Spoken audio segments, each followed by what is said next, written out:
Good evening, gentle ghouls.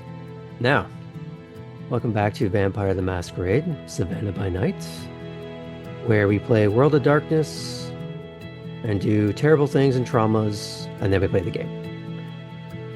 However, as dark and brooding as it could be at times and filled with all kinds of potentially traumatic themes, I have discussed with my players numerous occasions that if at any time they are uncomfortable, that has gone beyond what has been discussed, they can very abruptly ask to fast forward through the scene, alter it entirely, or we discuss other ways of handling it. The point is, everyone's meant to be having fun,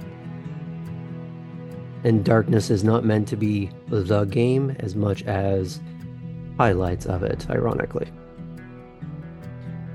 But if you watching at home at any point feel like you need to take a break or it's not for you, we understand. It's a bit of an acquired taste. However, if you want to keep up with our games, be it Vampire, Dungeons & Dragons, or most recently Star Wars, we have all those on the channel, so if you want to check the Discord, our socials, and keep up to date with those, we'd love to keep having you around. Does anybody here have any announcements they want to share? Any links they want to plug? Actually, I want to give a little teaser for next month. Yeah. I will be guesting on Top Down Tabletop, I think October 13th and 20th for this year's installment of their annual Kids on Bikes game. Come see me play a teen in 1995. Such a good game. We can shout out them in chat if possible. Yes. Any other announcements? Shameless self-promotion? No, we're all good. Nothing. Wish I had something to promote now, other than, well, hopefully we can promote Cora to someone who drove and didn't crash. Be nice to have one of those. You've seen me do it. I've In seen the you do the other past. thing too. I've also seen you There play is Fortnite. unfortunately precedent for both ends. Wait, Cora has canonically played Fortnite as a vampire, question mark? No, I've seen Iskra play Fortnite, and the Oh. tracking is 50-50. You know what? I'm pretty fantastic. You don't even know. Let's find The out for half of science, shall we? Yeah, right. I was about to eat my words. Well, without further ado, let's play a vampire story.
Last time on Savannah by Night. The anticipation leading up to Tabby's race was for naught, as she failed to make anything beyond a highly visible spin out in front of the crowd. Despite the nonplussed reaction from Lila, this fairy goblin mother managed to pull her situation out of the, well, near fire. The race had been a provocative promise of pink slips that went unfulfilled as they simply got the wannabe Chad alone, nibbled on his ear, and drove off with his car while he was left face down, ass up in the dirt. Artem, Poppy, and Chris became the center of a sexy little vortex as they threw ass on the dance floor. After a while, they took a break and saw some of the other festivities. A posing and preening fitness model, a toreador named Bobby, ensnared both Poppy and Artem into a series of photos for her own social media purposes. The statuesque redhead then obliged into helping them find Titus, the demiurge at the center of this vehicular vortex. There, Poppy gave him some ideas for a design, while he gave some raw materials to consider. Kate quite literally ran into Belle and broke the Malkavian's phone in the process. The distress and frustration of the moment caused the young woman to temporarily lose the ability to communicate coherently. However, she was able to begin typing cogent messages on Kate's phone. Kate, thinking quickly, had an as-of-yet unused burner phone, to give her in the meantime. With numbers swapped, telephonic promises made, they parted ways for the time being. But that wasn't Kate's only meeting that night. The whip of Clan Ventru, Elizabeth Redgrave, found her and took her aside. It was, it seems, a much-needed orientation and calibration. A sense of how and where to get started. However, it was also a reminder that should Kate fail to find her own place within the greater machinery, one would be assigned to her. We pick back up with Cora, that had been familiarizing herself with what is effectively a road-legal go-kart. Stripped down to a chassis, a bucket seat, roll cage, and the lifetime vehicular experience of one pale blonde Malkavian. So Cora, what are you thinking in this moment? How are you feeling? Some excitement. Wanting to make sure that she's prepared. Is Titus around? He's wandering back in as he's seeing off people that you don't realize are part of your group. Yeah, So- I was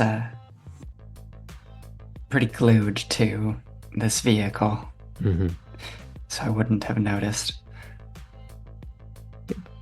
Thankfully, you were in a different garage, so you're locked in to the moment syndrome isn't the worst thing. You're understanding the slightly, you're not alien, but how do I put this? I've lost the word, doesn't matter. Gauges and dials that you wouldn't see on a commercial vehicle, but you only see in something that's either professional or bespoke. Right. They are all the ones that you would expect, just arranged differently, prioritized differently. Maybe not in a way that you exactly would want, but clearly it's the way that Titus would prefer for himself. Maybe the setup that he had on one of his old cars when he still used to race. As he walks back in, I'm going to call out to him. So is it a time trial or head-to-head? Head-to-head. All right. Have you How ever many done that laps? Well, I was thinking we're going to be doing one full circuit. One full circuit. In a car I've never driven, on a track I've never been on. Good odds. Well, he's also a little shit, so maybe his car and his experience doesn't really matter. And to answer your question, yes, uh, wasn't usual, but head-to-head is something I've done. Mm-hmm.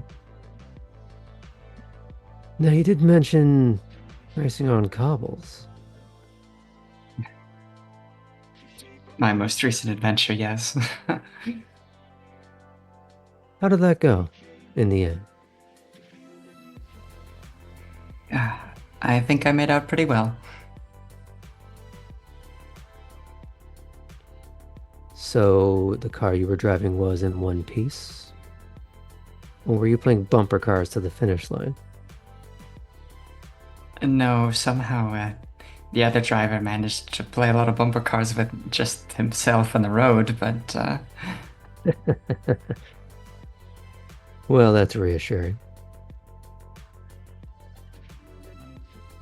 Well, shall we get you out front and center? if it's time, it's time. I'm ready. It's time when I say it's time. They'll Of pay course. attention.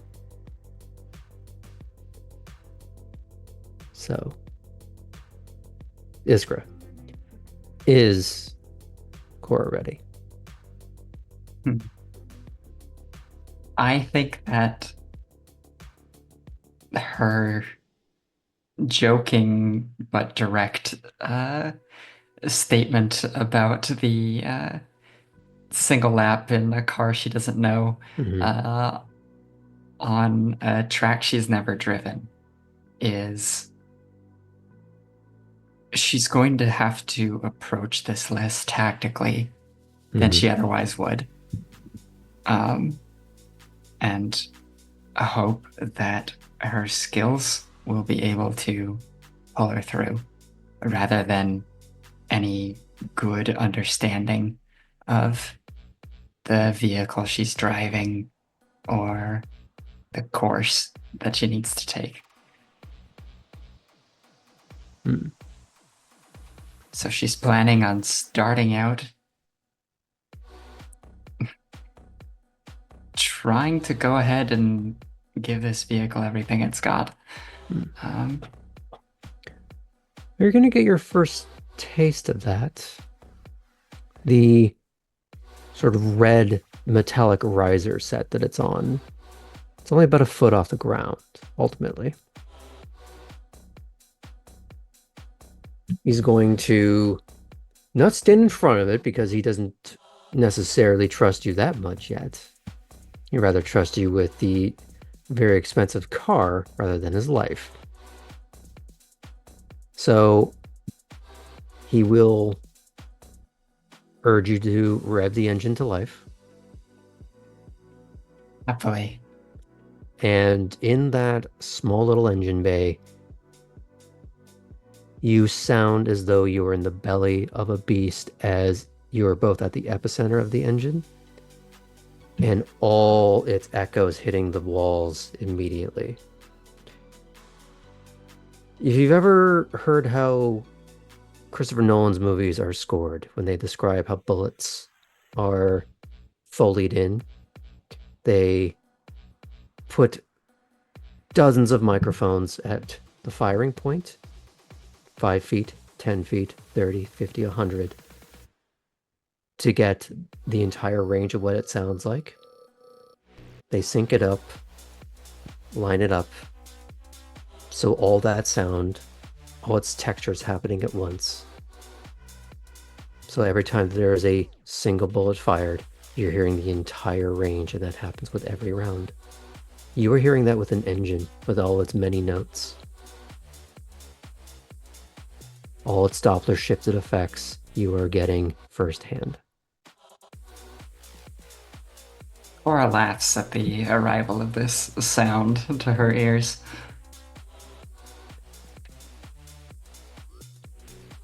He's going to start to wave you down off the riser. How careful are you about applying the gas at this point? Are you keeping it in like first gear, low range, or are you trying to give it some gusto? This is someone I don't know. We'll take it slow. You're going to gently roll this off the lot, as it were. He's going to, as you get down off the riser, he's going to feel a little more assured that you're not going to do something silly. And he's starting to wave you out of the garage, getting you to follow him, almost like a airline taxi, as you're being guided up to checkered both start and finish line.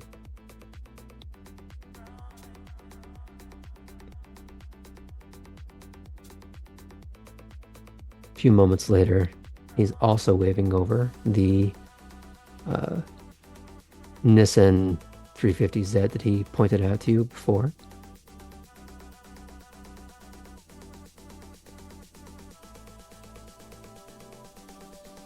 He's clearly having a discussion with the young man. He's not quite frosted tips like the previous racer that we saw in another scene.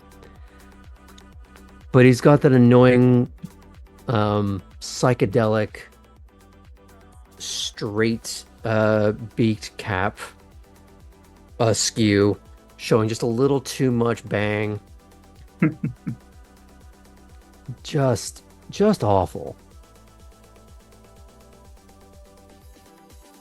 Sunglasses, leisure wear that looks like it's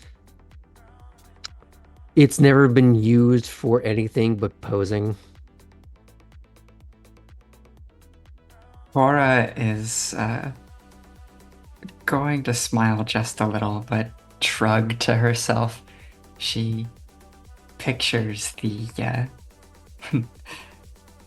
the glittering Toreador that she once raced against, and thinks that by comparison, this guy is tame.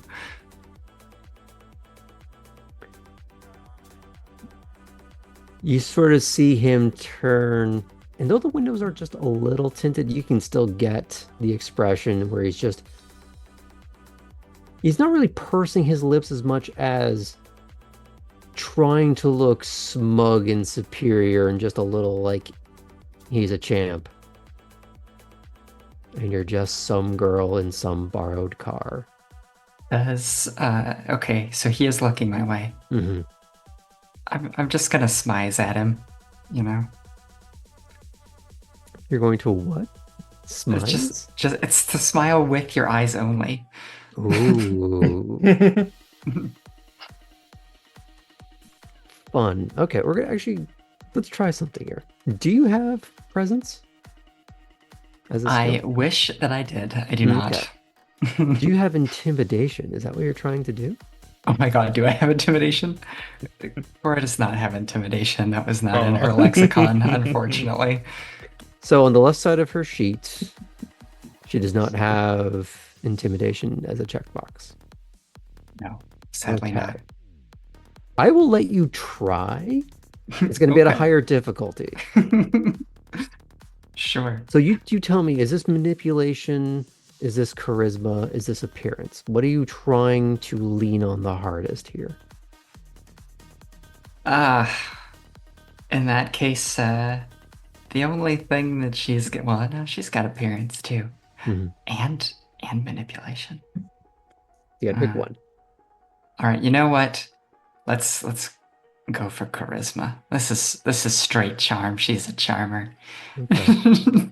So it's less about trying to intimidate then. It's more you're trying to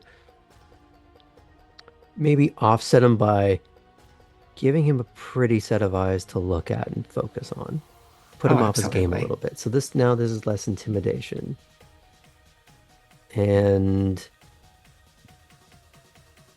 do you have persuasion? Is that what's on there? Go to the sheet again really, really quick. Should be on the left side. I have my left side talents that I think might be applicable to this are expression and empathy. Let's go with expression. All right. You're trying to get an idea across at this young well, I was about to say man, but man-child. Oh no. Okay, so here we go. This male. So your difficulty is going to be a 7 because you don't have. Oh no, you have expression. I do. Okay, so it's just going to be a 6. All right. I like my odds. Let's see what Mhm. happens.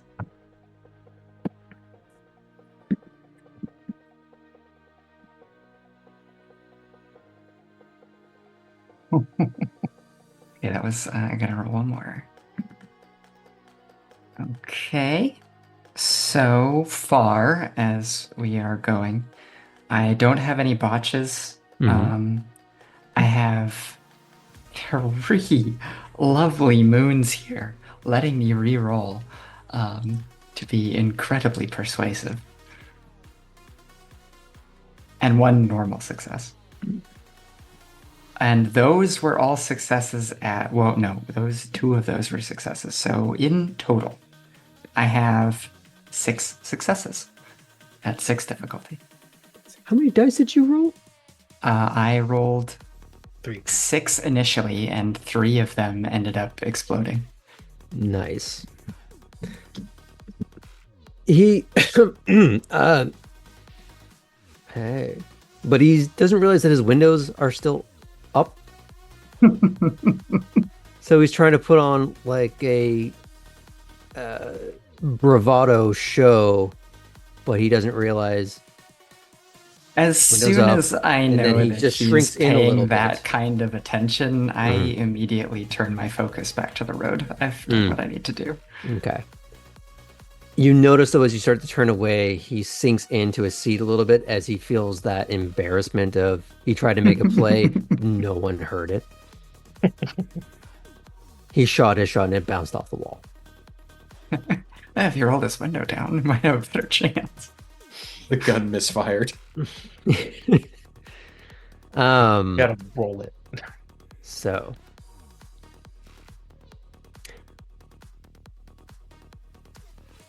sufficiently cowed, at least in this exact moment, Titus is going to come over to you. It's going to get you to crank the window down.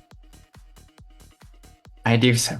He's going to lean on the sill, so he's lowering himself in. He's like, "Hey, look at me. You're good, right? I got nothing to worry about." I'm quite good, yes.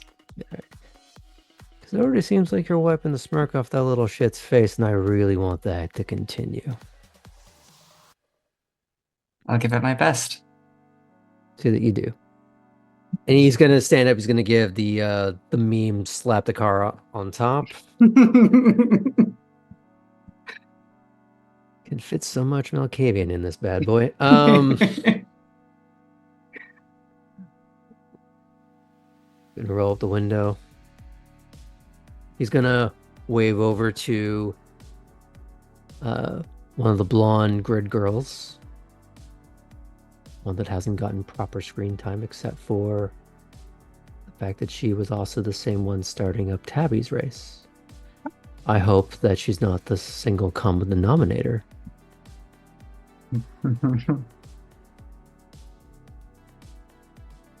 She's going to hold up a little free floaty flag, no pole attached to it, just a little checkered flag. She's going to point at him.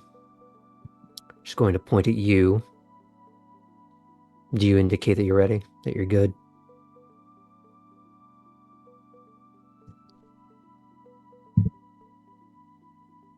And hold her hands up, holding the flag, looking at you again.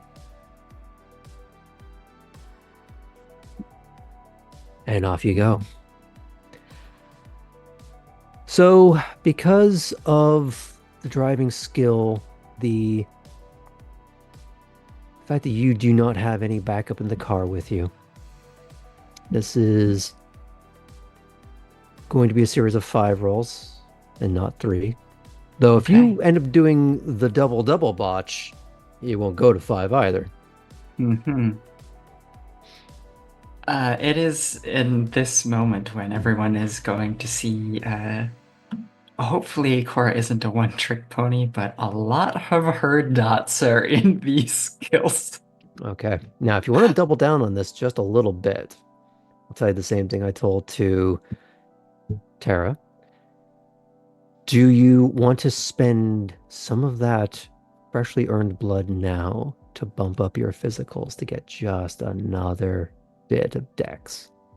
I think I'm confident in what I have done, and I'm ready to start off as is. Okay. I don't want to make myself hungry. Staying hungry, staying lean wins the race. Okay. So I'm gonna do off the mark. I'm gonna do this as a 6. Actually, you tell me something. Yes, Do you have any specialties in drive? I do. Okay. Does it I apply here? have one specialty for Mhm. mid-engine exotica, so if this vehicle is aligned such that its engine is You know what? Let's find out, because I'm pretty sure this is a front engine car. yeah, has Titus done anything crazy to it? Moving an entire engine is not that's not really something you do. It's front engine. You could. We're gonna go with no. So it won't really apply Alright. here. That's okay, I still get a lot. You still got a lot. So it wouldn't give you extra dice. It wouldn't change difficulty. The way that I run specialties is that when you hit a 10, you get 2 successes out of it automatically. You don't have to roll it anymore. Wow, nice. In older editions, it got to be a little wonky, and that's the one that I stick with because I find it cleaner and easier. So let's go with the difficulty 6, and let's see how you do. Okay. So you'll be rolling dexterity and drive. I do You'll be have celerity as well. So you'll be adding a dot of celerity as on top of your dexterity. So how many dice does that equal out to? That's a total of 8 that I will be Nice. rolling. Of course, dexterous. And she's got the need for speed, so.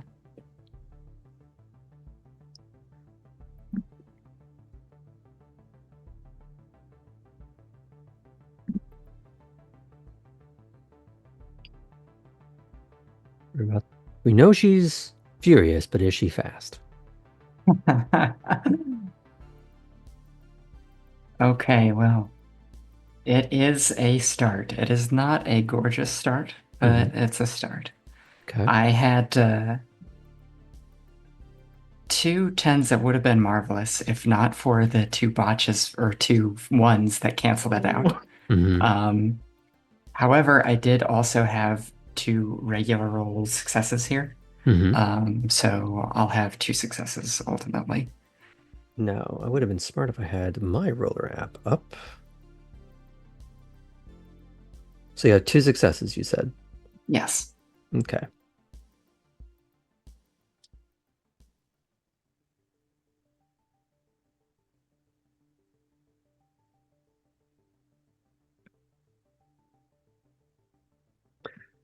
You are at a dead heat at the start of this.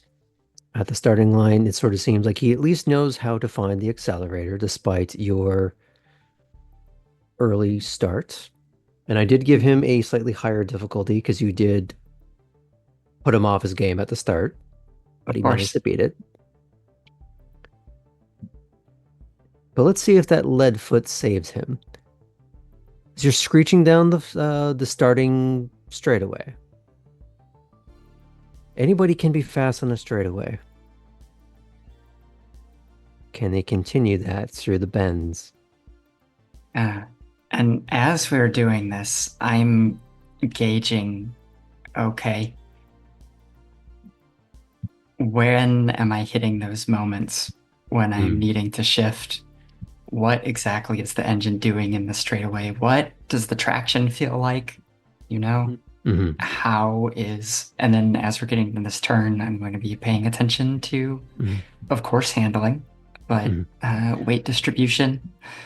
So, The fact that you have all this experience, unfamiliar car, unfamiliar track, is why the difficulty isn't going higher beyond 7 right now. Because it should be an 8 or a 9 if it was someone else. But for you, it's just a 7. all right. Because you have all these mitigating aspects, but it's still all unfamiliar. But if anybody can do it, I really hope it's you.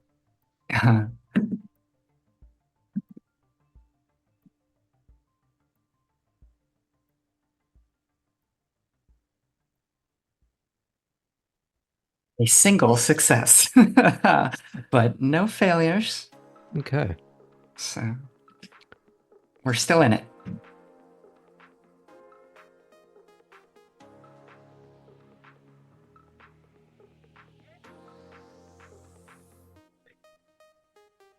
Perhaps he's driven around this track numerous times. After all, Titus has said he's been around and he is a bit of a little shit, so maybe he's done a modicum of homework. He does manage to pull ahead. Not by a lot. But while you're playing it safe and you're doing your job correctly, you're protecting the machine, you're learning the road, you're learning the bends. You're not spinning off, you're not creating issues for yourself. You're just taking a more conservative line around an unfamiliar track.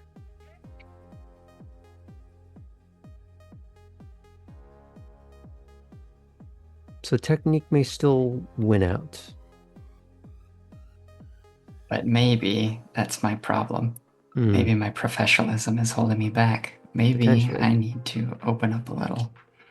Let's find out how it works for you.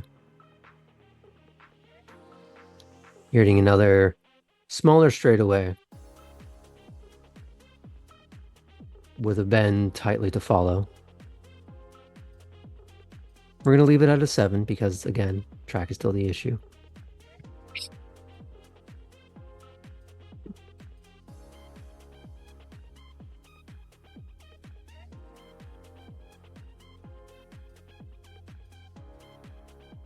Well, this time I am met with another single success when all of the things are tallied. I've got one success being canceled out by a 1 and one success. Okay. So you are managing to get not quite bumper to bumper, but you are catching up to him. Okay. You didn't come out of that last bend going as fast as he wanted. And going into the next one, he's having to try and throw the thicker rear body of a 350Z. And you're just barreling. So far, it hasn't been quite the embarrassment that I was hoping for. We are, I will tell you something. Half of the way through the race. Over halfway now. So I'll give you something else. You can spend a willpower to get one guaranteed success that cannot be removed by a botch. But if you're going to do that, you should mark it down correctly on your sheet. I've already used the willpower tonight. Okay. But Just letting you know. We'll hold on to it for now. Okay. Perhaps in the final moment, I will need to invoke it. Now, the thing as a racer, you would know that every second lost at the start of the race multiplies by the end. I do. Want to save your time, it might be better to do it now rather than later. So if you want to do a riskier move, because this was the third roll? This is the third roll. There's only 2 left. You might want to consider that now. All right, let's go. Okay. You're going to spend a willpower? I will dedicate a single success to myself in my own name. Okay. Amen. You know how to mark those on the sheet properly, right? So you're not removing your Yes. permanent. Okay. And have 2 little squares there in my willpower. Okay. Just making sure. Thank you. So let's give it a roll and see if that's going to pay off for you.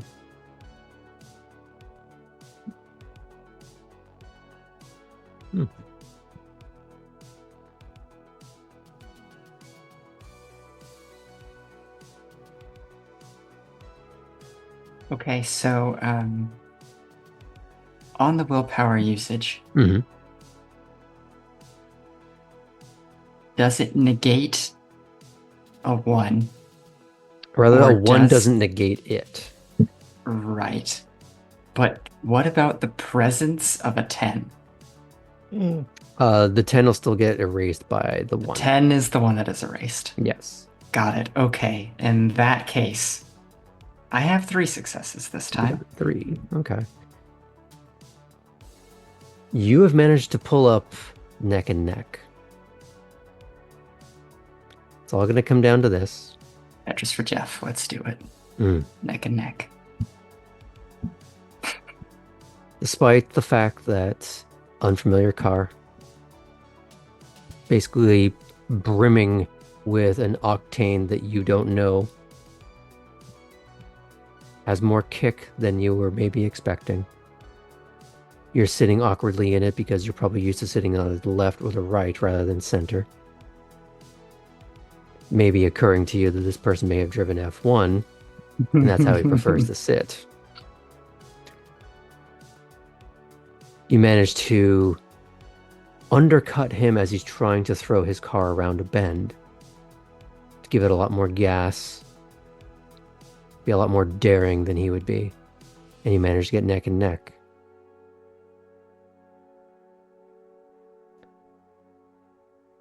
And you see his car just shimmy in place as he just was not expecting you there. Perfect. You So, would think in this moment that maybe Cora would exclaim, Mhm. but she's going to let the car do the talking for her. mhm. Let's see how you do.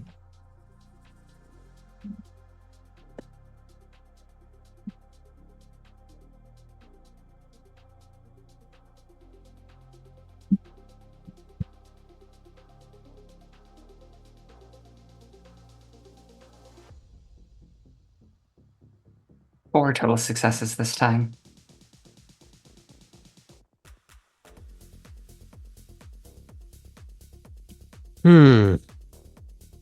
I like the narrative, finding steam throughout the race. Perhaps it was the fact that you spooked him when you rocketed around a corner, thinking that he had lost you back there. Maybe he's changing gears incorrectly, or maybe failed to change gear at all. But you've surprised him in such a way that you rocket past him entirely, following through after that bend. You got how many successes? 4? That was 4 total this time. He got 1. And I took into consideration that you kind of scared the shit out of him a little bit, so this difficulty did go up, and it was not to his favor. He doesn't veer off the road because he didn't fail or botch, he just didn't do as well as you did. But as you burn right by him and past him, he's not just in your side mirror. He is firmly framed within the rear view. One of the few amenities still allowed within the stripped out car. And it might be just for that exact vanity reason.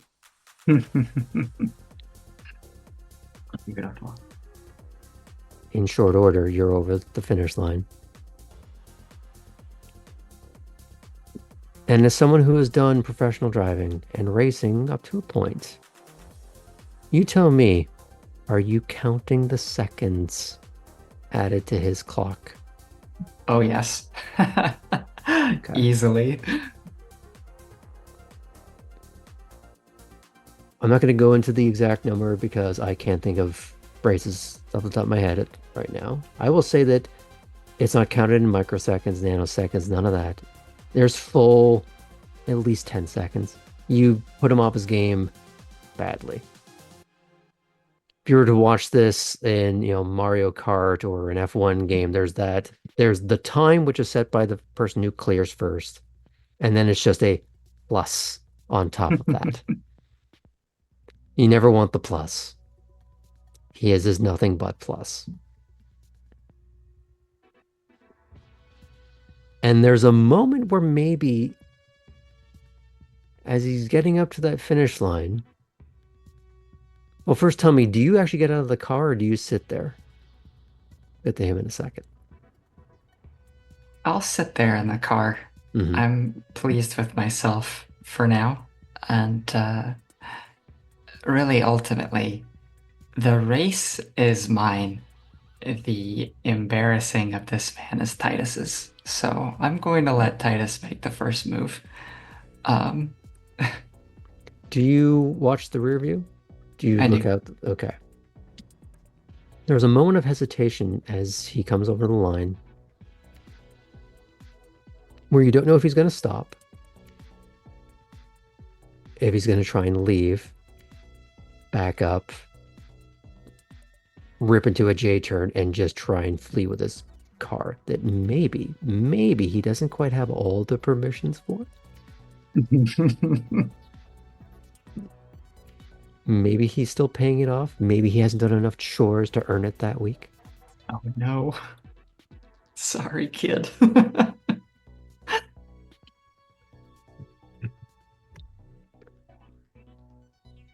And as he's hesitating, Titus walks by you and just taps on the glass. But he walks right by. Do you get out or do you sit and watch?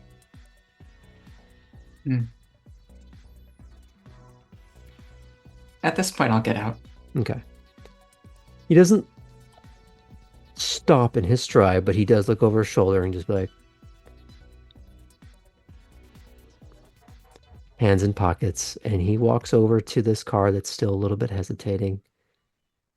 You see Titus lit in full limelight relief as he's walking into the headlights.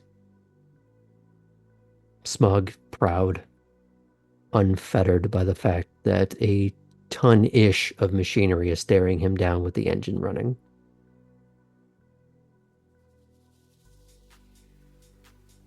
And in all his height, he stoops, bending at the waist, hand on the car, slow knock on the driver's side window. And no matter what country you're in, what language you speak, and despite the distance, there's a tone of papers, please.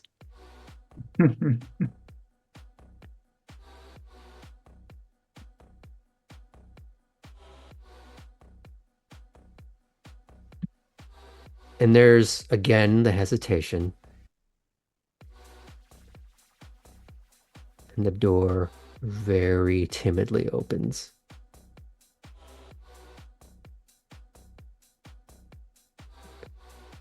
Arm around the kid's shoulders, patting him on the back, on the chest.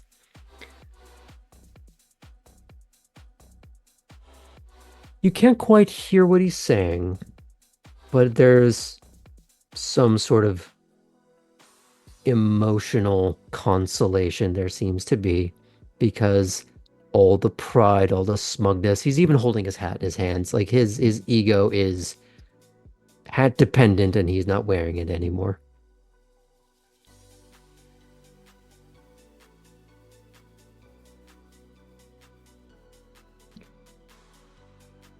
As the pair of them walk over to you,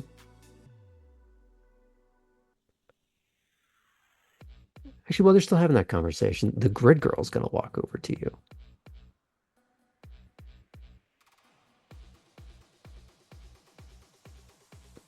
Cora, right? That's right. Your name is? Yvette. I'll hold out my hand to her. Oh, and it's this dainty, and its touch is lingering. Eyes are bright, dazzling. Oh, it's nice to see somebody live up to the reputation. You were talking about being a driver the other night. Everyone talks a big game until rubber hits the road. I didn't realize word would travel so quickly. Oh, it's not about traveling quickly. We just all saw. Ah, so you're there for introductions then. Mm-hmm. Well, it certainly went better for you than it did for others. Yes. Tonight is a better night for me by miles. Well,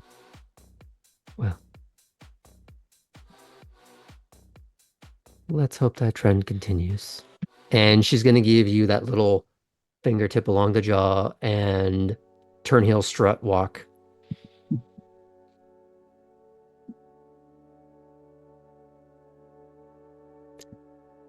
And as she trundles off, Titus brings this young man up to you, who's not making eye contact at all. Well, Jimmy, what do you say to the nice lady? Eye contact, please. Come on now. Be a good sport. And you see this kid who just cannot lift his chin, all shrunk in on himself. Barely able to make eye contact. He's just...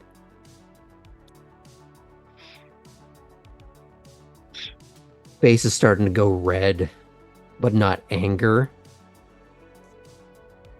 A kid that's clearly never been told no, never been humbled, and it happened all at the same time. And just hand is shaking as it hands out the pink slip to you. I'll take it with one hand, hold out my other to shake. And he does seem a bit surprised at that. And he stares at it for a moment before Titus goes, well, don't be rude, kid. And he'll shake the hand, but it's that slight dead fish of someone who doesn't know how to properly shake a hand, probably. And is maybe just too emotional to process. And it's just pathetic sad is the only way I could really explain this. Cora will say, you got beat this time, but you can work your way into another one. Oh, I'm going to give him a job so that he can get his next car more honestly. Ain't that right, Jimmy? Uh-huh. Thanks, Mr. Silverton. Yeah, You can start by moving some of that detritus over in the engine bay. Get your ass in gear. I get to see what my fate could have been.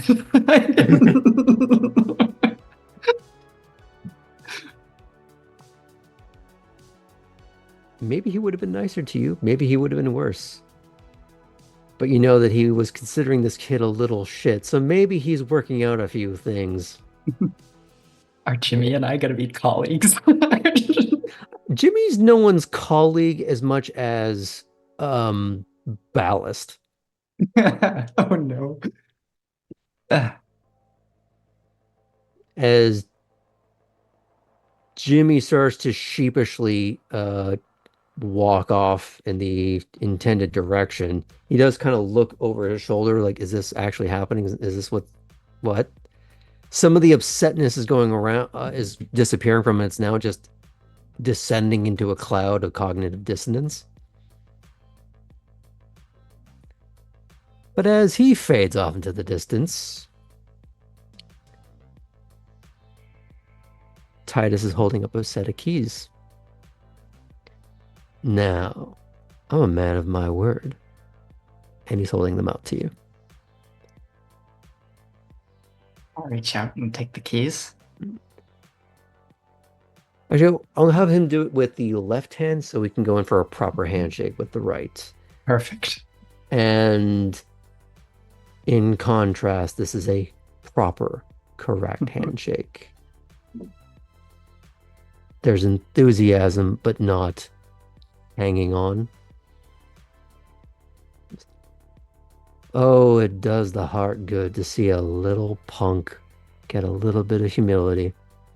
Brings back a little spark in the world, don't you think?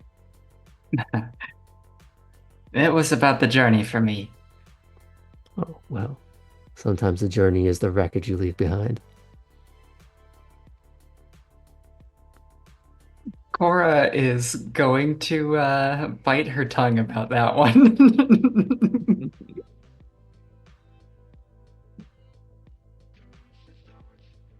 Well, Sometimes more literally than others. oh, I'm sure we could swap some stories on that. Had my fair share of burnouts even here.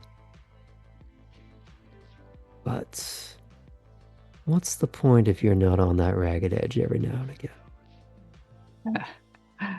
A man after my own heart. Well, I know you drove something else here tonight, but you could take this with you, or if you need to ferry some people around and pick it up within the night, or how do you want to do this? I should, much as I would like to trust the other newcomers, they're lovely people, I should probably make sure that the rover gets back to Mr. Heatherton in one piece. Oh, you took one of his. That's just so. Okay. So if you have some space and don't mind lending it to me for a night, I'll find my way out here tomorrow and can pick her up. I think we can make that work. But check in with your friends. Maybe one of them's not so useless. I'll ask. But failing that, let's do it for tonight. And maybe we can talk a little bit more about what else you can do around here. I'd be excited for that, yes. Quick question. Did he get your number before or no? No, we haven't exchanged numbers. Okay. Well, he'll correct that then and there. Perfect. He'll get yours as well, and but it's not a hey, show me your phone. It's very much a Absolutely. like near field send contact kind of thing. Give you another handshake and like, oh well. Why don't you move your new car into that bay over there, and I'm gonna move my baby back to where it should be. She was a great partner. She always is. And as you stow the two cars for now, He's going to leave the engine bay for the 350 open for now, but you have the keys. It's going to be a case of if you're able to get someone else to drive the rover, you could take yours tonight. But if it isn't feasible, he's just going to lock it up for the evening. Or for the day, actually. So we're going to peel back from you for a moment, but before we do, what's going through your head right now? Cora always has a little bit of a leftover high after a good drive. And to do it in this context is fantastic. Mm. And with a full audience. Oh, yeah, that's interesting because that's And a soundtrack. not something that she's totally used to, right? Like her audience usually has a different set of things that they're interested in. Mm-hmm. So, either for people on the sidelines during testing or taking some photos, or an audience of one as you're taking them around a track to sell precisely. them something. This was a performance. It felt good. You know, usually our drives are solitary experiences, and she likes that. But this is neat. This is an interesting flavor.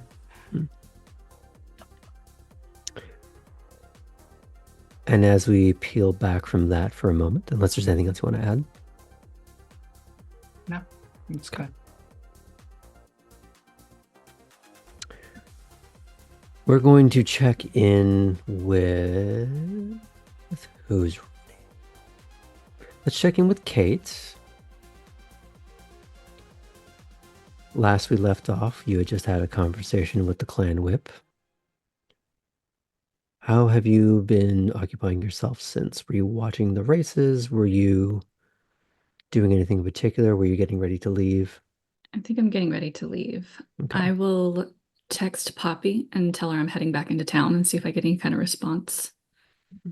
I don't want to just ditch her since I drove her here, but I'm not planning on going all the way back to Wormslow tonight. Is this post Cora's race that I received the text? We're going to say for the sake of ease, yes. Poppy will reply, want to say hi to Cora and congratulate her, but yes, I'd love to get a ride back. I did tell you I'm not going back to Wormslow, though. Oh, you're not going back. Yeah. Never mind. Poppy goes, I'll find a ride. Smiley face. So I will head back towards my car, and as I get ready to drive back to my home, I'll pull up Edward's number Okay. via the car's system.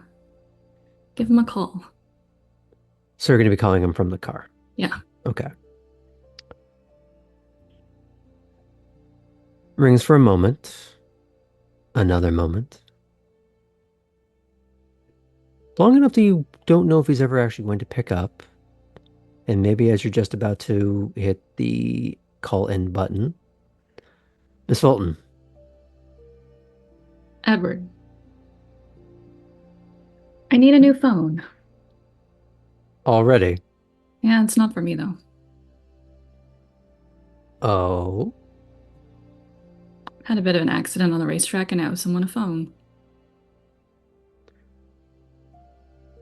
Ah. Part of the same social club? Different. Wait, does he mean... He means kindred. Okay, not clan.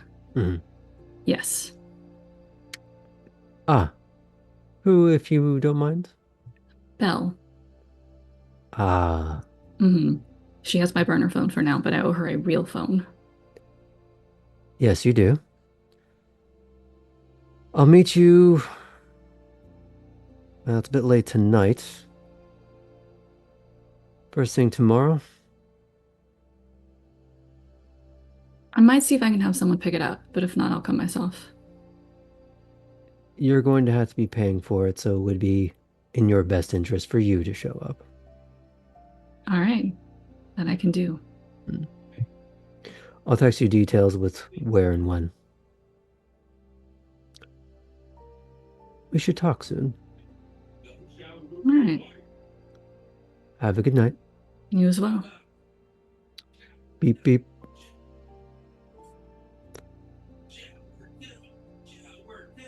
Do you hear Greg in the background? I do. He just got home. What else are you doing? You heading home? Yeah. Okay. Is there anything you do in particular when you get there? Do you have any kind of ritual you're going to go through?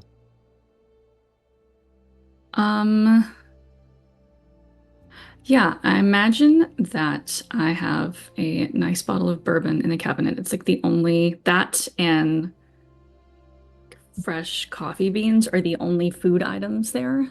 Mm-hmm. I will pour a small glass of bourbon and just smell it. So I begin to wind down for the evening, and I'm going to send another text Okay. to Hawthorne, as I was encouraged to do. Mm-hmm. It'll say, it says Fulton.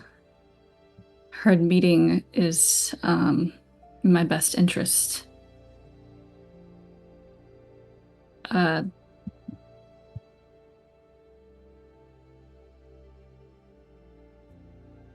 Time for me to see what all you can do.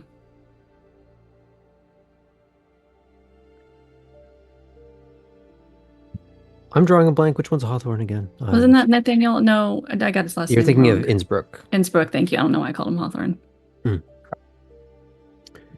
You said your full name? Yeah. Okay. A few minutes do go by.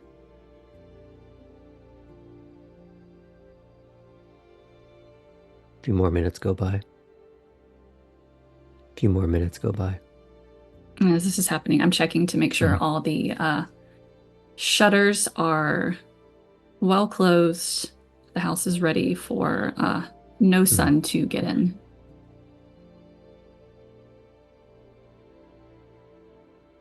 I imagine in your house it's like for an alligator or most reptiles where they have the nictitating membrane where it's the two sets of lids.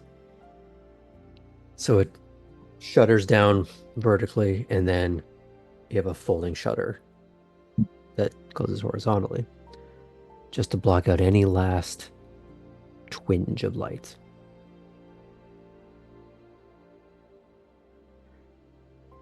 As you're going through this process, finally you get a reply. I look forward to it. We'll talk soon.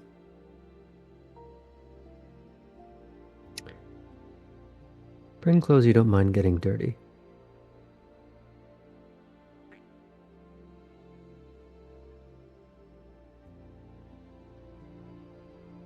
I don't think I'll reply to that. I'll just let it sit. But, I mean, he is known as the cleaner, so Mm-hmm. you don't need to clean something unless it's messy.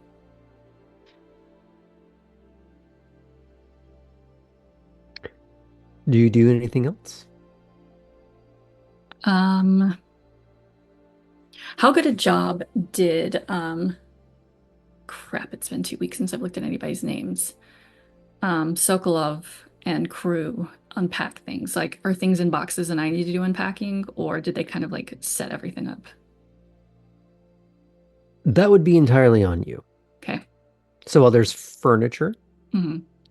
but in terms of anything being arranged, that's on you. I'll spend some time unpacking the office. There are books of law. There's a couple of really old tomes in Italian, Old French, some Latin. There's a couple of biographies on various political figures. There's a couple of extra in the early 20th century, some of the Roosevelts, Edith Wilson. And then as she heads upstairs, as the sun gets ready to start rising, she's going to take a photograph that's been like a large framed photograph that's been laying on the ground and hang it above her bed. And I can post it in Discord, but it's of a long exposure street at night of DC, and you can see the lines from the car lights. And at the very, very point, it's on screen right now, you can see the Capitol building in the distance.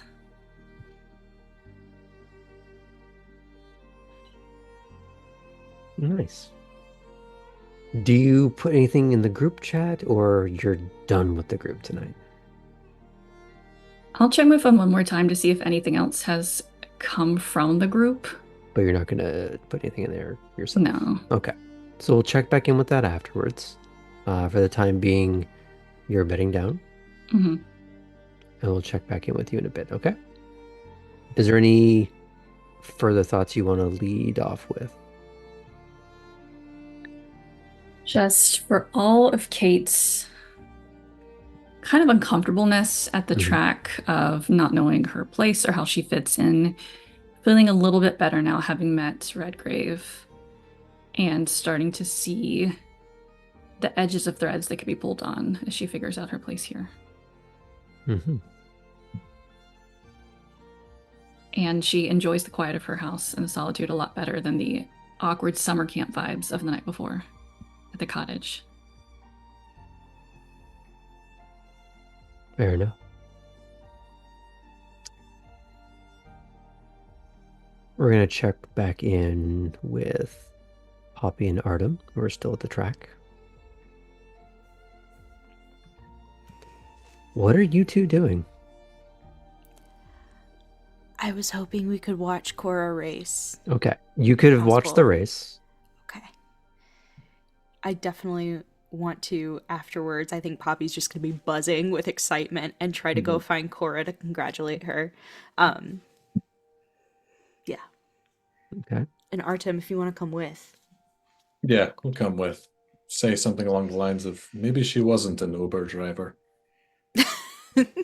Or maybe the best damn Uber driver. The Initial No D late soundtrack deliveries. plays at all hours. Uber in the German sense. Uber driver. Uber driver. Uber driver. That's not Are we that's in nearly France? French. Yeah, that was not. Uber driver. We're going all over Europe with this one. Yeah. That's what France sounded like during a very specific couple of years in the 40s. Yeah, that's true. Oh no. Ooh. It's very niche. Yikes. I'm not going to say the joke that's coming to mind, so we're just going to move along.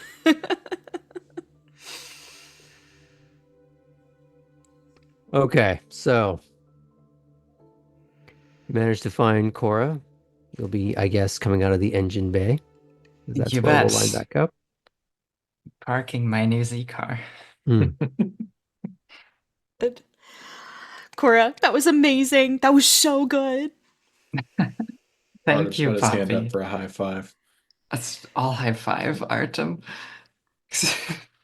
Do you actually, does Artem kind of like tag down, or does she have to jump? He'll tag down. Okay. She earned this one. I would have to hop, probably.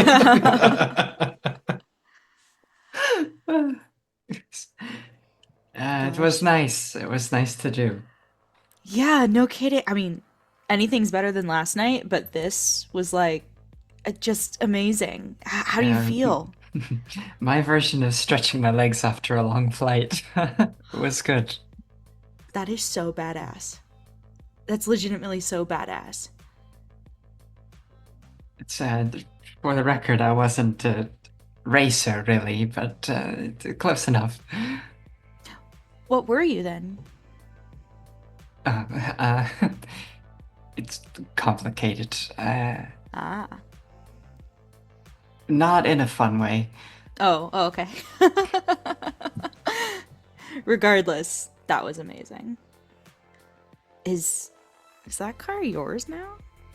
Is that what I saw happening? Ah, that's right. I feel a little bad for it, but it looked like maybe he could. He was my a opponent, that shit. is. Exactly. No, he could. That's what Chris is learn saying. a thing or two by losing. Oh, that's what Chris is saying. Yeah. Maybe it's good for character. He's building character. That's my thought. He's doing it right now, moving some things around in the other garage. Oh. Do you see Chris Yikes. actually peer around, looking in on this reduced brat? And So she's if you lose, oh, go ahead. she's just starting to giggle and almost sort of vibrate in place at just watching someone else suffer. You know, if Titus hadn't modified his car that I borrowed so extensively, I was going to offer one of you to come ride with me, but maybe next time. You do see Chris actually turn at that point and like, so what you're saying is, can you drive me around the track in that right now?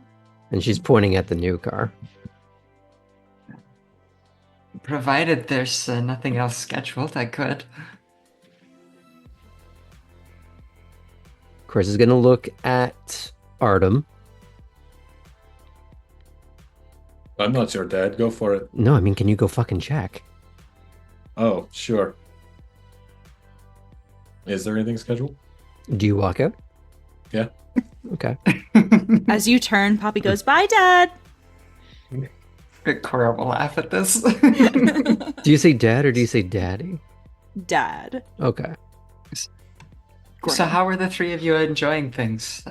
I haven't, well, I've seen plenty of the track, but not the goings on. Oh, I mean, it's been great. We were dancing, and then we met this like bodybuilding beauty and named Bobby. Lots of alliteration.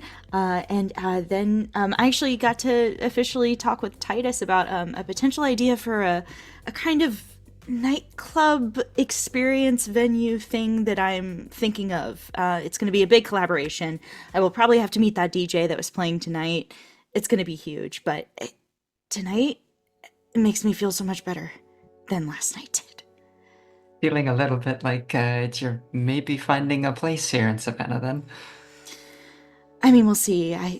We'll see. I mean, I'm trying not to get my hopes up Too early to say, exactly. For me too, but it's Yeah. encouraging. That's good. I'm glad you're having a good time.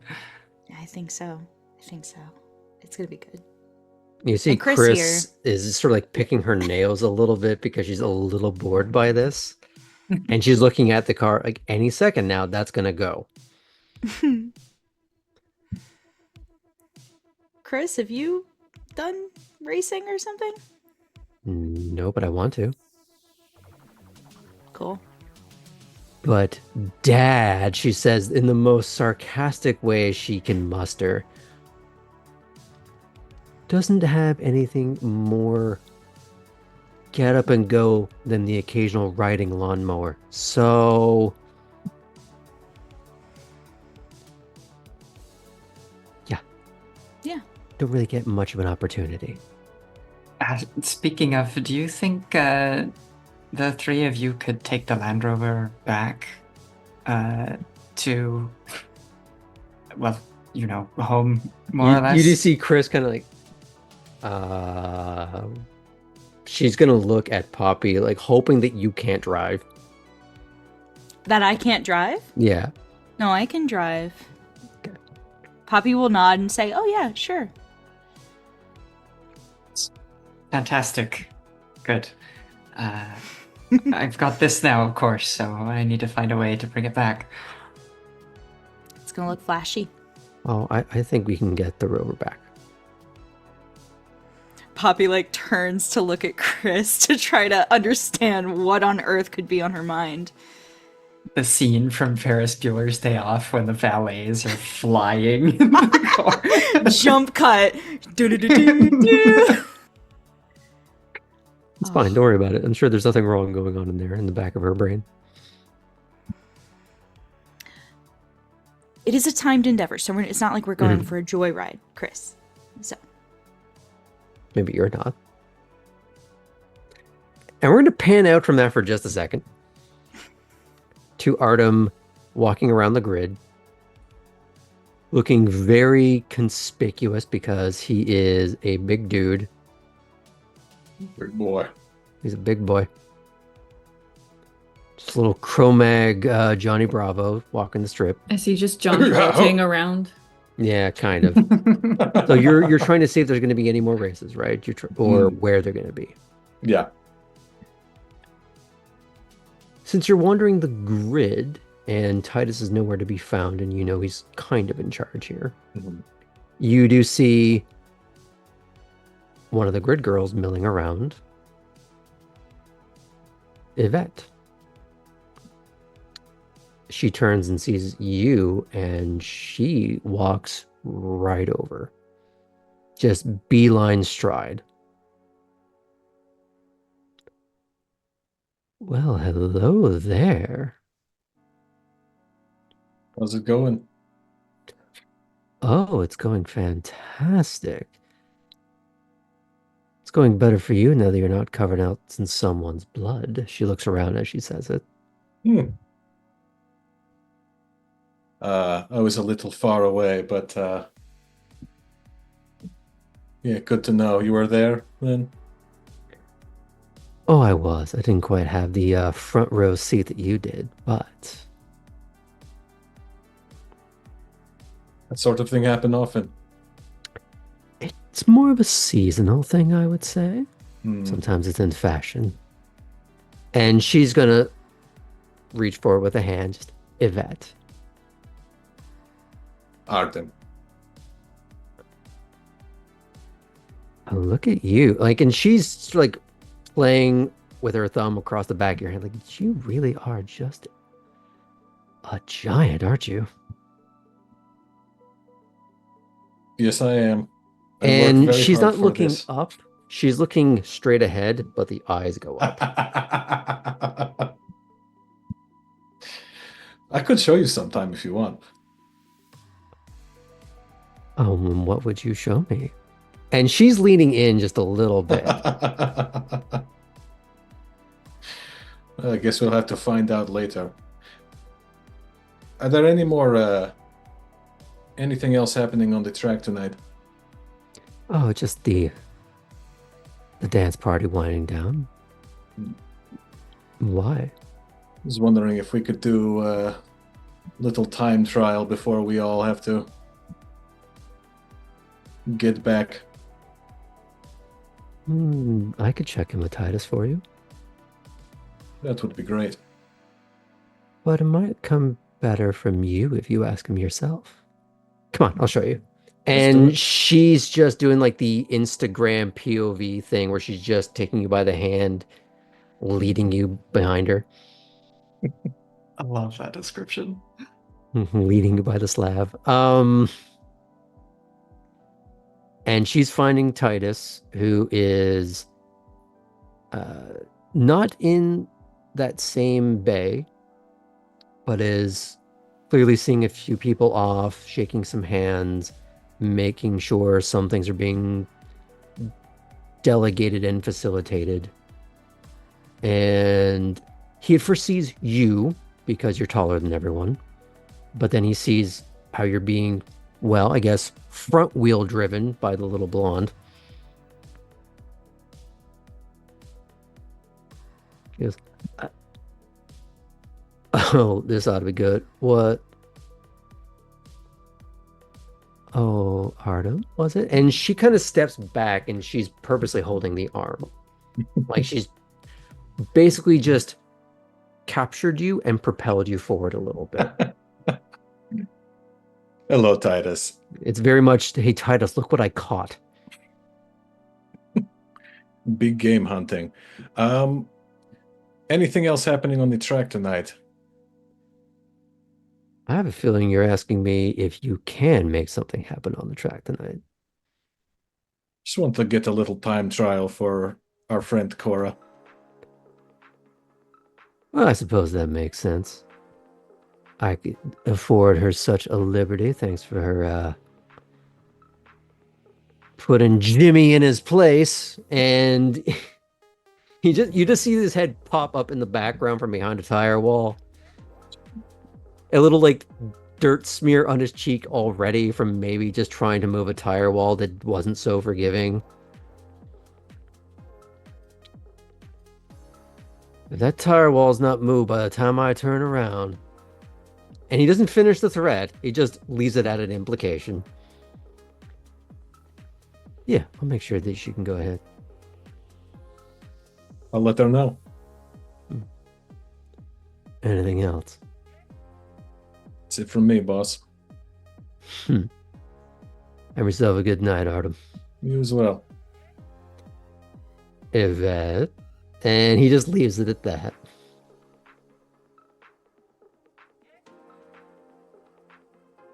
And she's going to lead you along back towards the engine bay. Or sorry, just the bay. She's going to look up at you and goes, so what are you going to be doing with all your free time in Savannah? I have no idea, to be honest. Oh, I know exactly what you're going to be doing. Is that right? You're going to be taking my number and we're going to go have a good time.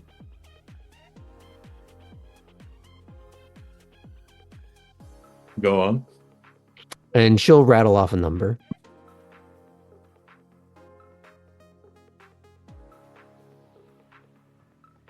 So you might want to write down that you have her number.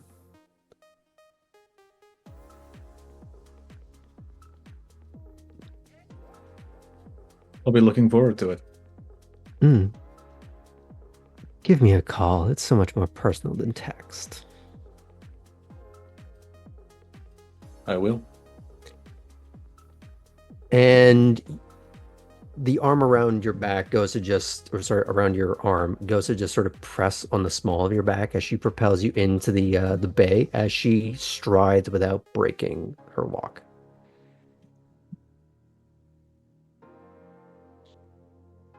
And you have just been absconded with and then immediately deposited back in the bay, which I'm assuming all three women at this point are just swiveling. Indeed. Yep.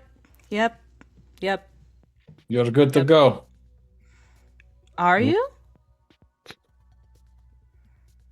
It looks like someone else is good to go. And Chris is walking around the back of the car, just opening up the passenger side. Just, We're going, right? We're going right now? Of course. Yes. So do you take her for a little spin? Oh, yeah. So I'm not going to have you roll for anything because we did the hard part.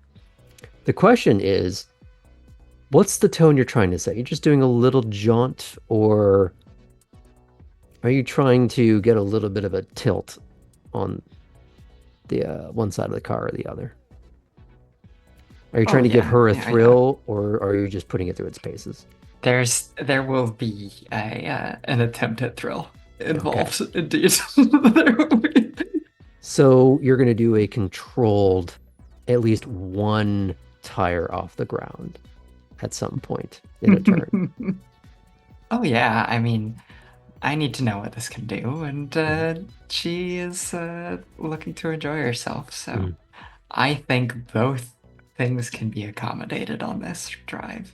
Fair enough. Okay, what you're going to do is you're going to be whipping this around the track. Maybe a little faster because you learned it a bit, at least. And you're probably thinking a few corners that you wanted to try a different line. Absolutely. And because you're not worrying about having to outpace someone, you're worried about how can you do a little bit of a solo performance at this point. Mm-hmm. And because you also have a history of someone being in the car that you're trying to sell that car to and giving that person a thrill. Oh, yes. This is my element. Yes. She is grabbing the oh shit handle in the passenger side. and she's going full woo girl as you add some G's. Once again, you are experiencing her going to 11.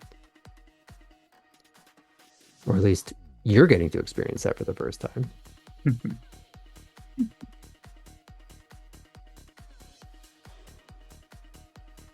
You do get back to the finish line. Are you trying to put this back in the bay, or are you're thinking you're going to drive this home? I'm going to drive this home. Driving it up the lot. Got it. She rolls down the window, sticks out her head, looks over at Artem, and Poppy. Woo! Woo! Poppy Woo's back. Oh, great. A whole chorus of woo girls. Oh, yeah. Oh, God. The chorus of woo girls. That's a coterie name. Ooh, love that. Love that. That's a new group chat right there. Could be cute. That's the one without Artem in it. Yeah, that's true. Or weirdly, the one with just Artem. Okay. So you're going to try and juggle this, that you're driving this car back. Who are you trusting with the keys to go back to the house? Indeed. Well, I don't want to rain on Chris's parade.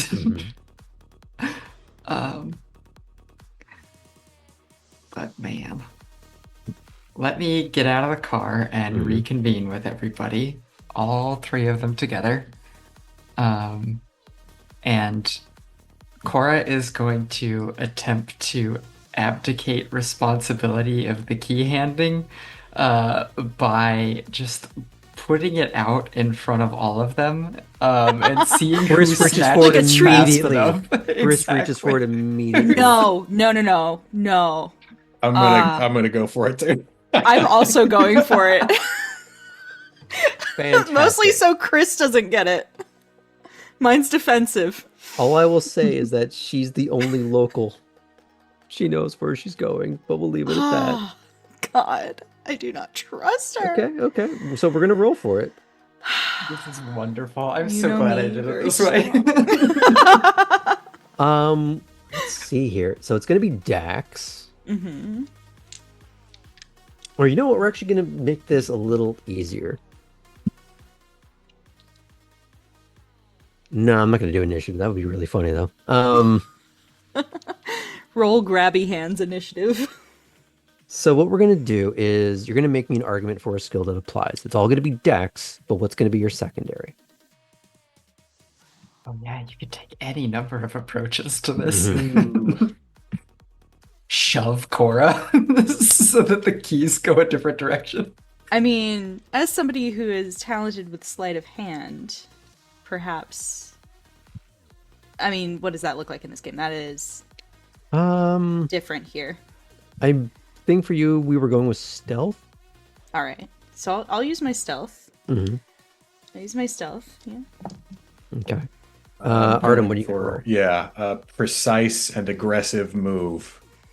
So I would like to use brawl. Oh, so you're just going for the like you're gonna like grapple something. Right. Okay. Grab my hand and the keys and bring it to yours. Just lifting Cora into the air by her wrist kind of thing. Just do. I accidentally grabbed her whole hand. Ooh. You can have it back. Okay, so you're gonna roll that. I'm not gonna say what Chris is rolling, but I'm gonna have her roll some dice. And we're rolling that plus dexterity or just that one skill? Plus your dex. Okay. Because this is a response to something happening. So this is your reaction time. Great. Oh my god. So we're just gonna do a difficulty of 6. Mm-hmm. 1, 2, 3, 4. 4 successes and then 1 blows up.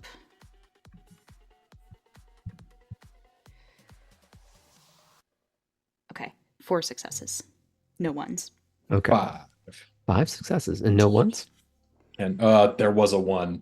It knocked out a 10. Okay. So it's still 5? Yes. Oh, good for you. Strong. Watch out. Quick in this case. I feel like maybe his experience with having to deal with someone else who's just a little bit needing to be grabbed by the scruff of their neck has prepared him for this. Hmm. And there's that back of the head reaction of, nope. Almost not even looking, just, not letting that happen. Actually, that does lead me into a question. What side of the road that they drive on in Ukraine?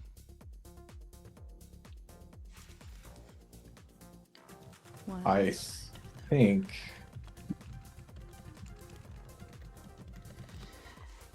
Most They of the world are on the right. it's the drive, right, Napoleonically Yeah. like we do. Yeah. Yeah.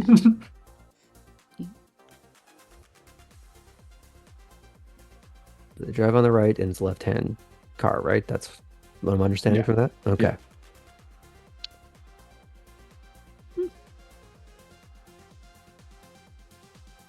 And she does look a little put out because she was not as swift as the rest of you, despite the fact she was lunging first. But this is where it's going to hinge. So, Artem, you clearly got the keys. And she's trying to find a way to spin this in that moment of, we're only going to have time to get the car either back to Wormslow or back to the boss's house. You can't do both. And she's looking a little smug. Either way. And she's starting to walk towards the car. Hey, Poppy, can you, Cora, where are you going tonight? I'm going back to Wormslow, so if you need a ride, Perfect. I'm your gal. I would love one. I mean, selfishly, because it's going to look really cool. But unselfishly, thank you so much. Of course. Sorry about that, but problem solved. No worries. I would say Chris overhears this very easily solved problem. Just,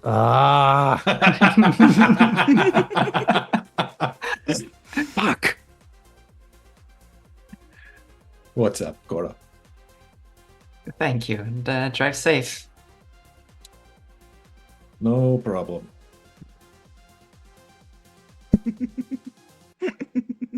He looks at Chris and he says, I'll be driving very, very, very safe.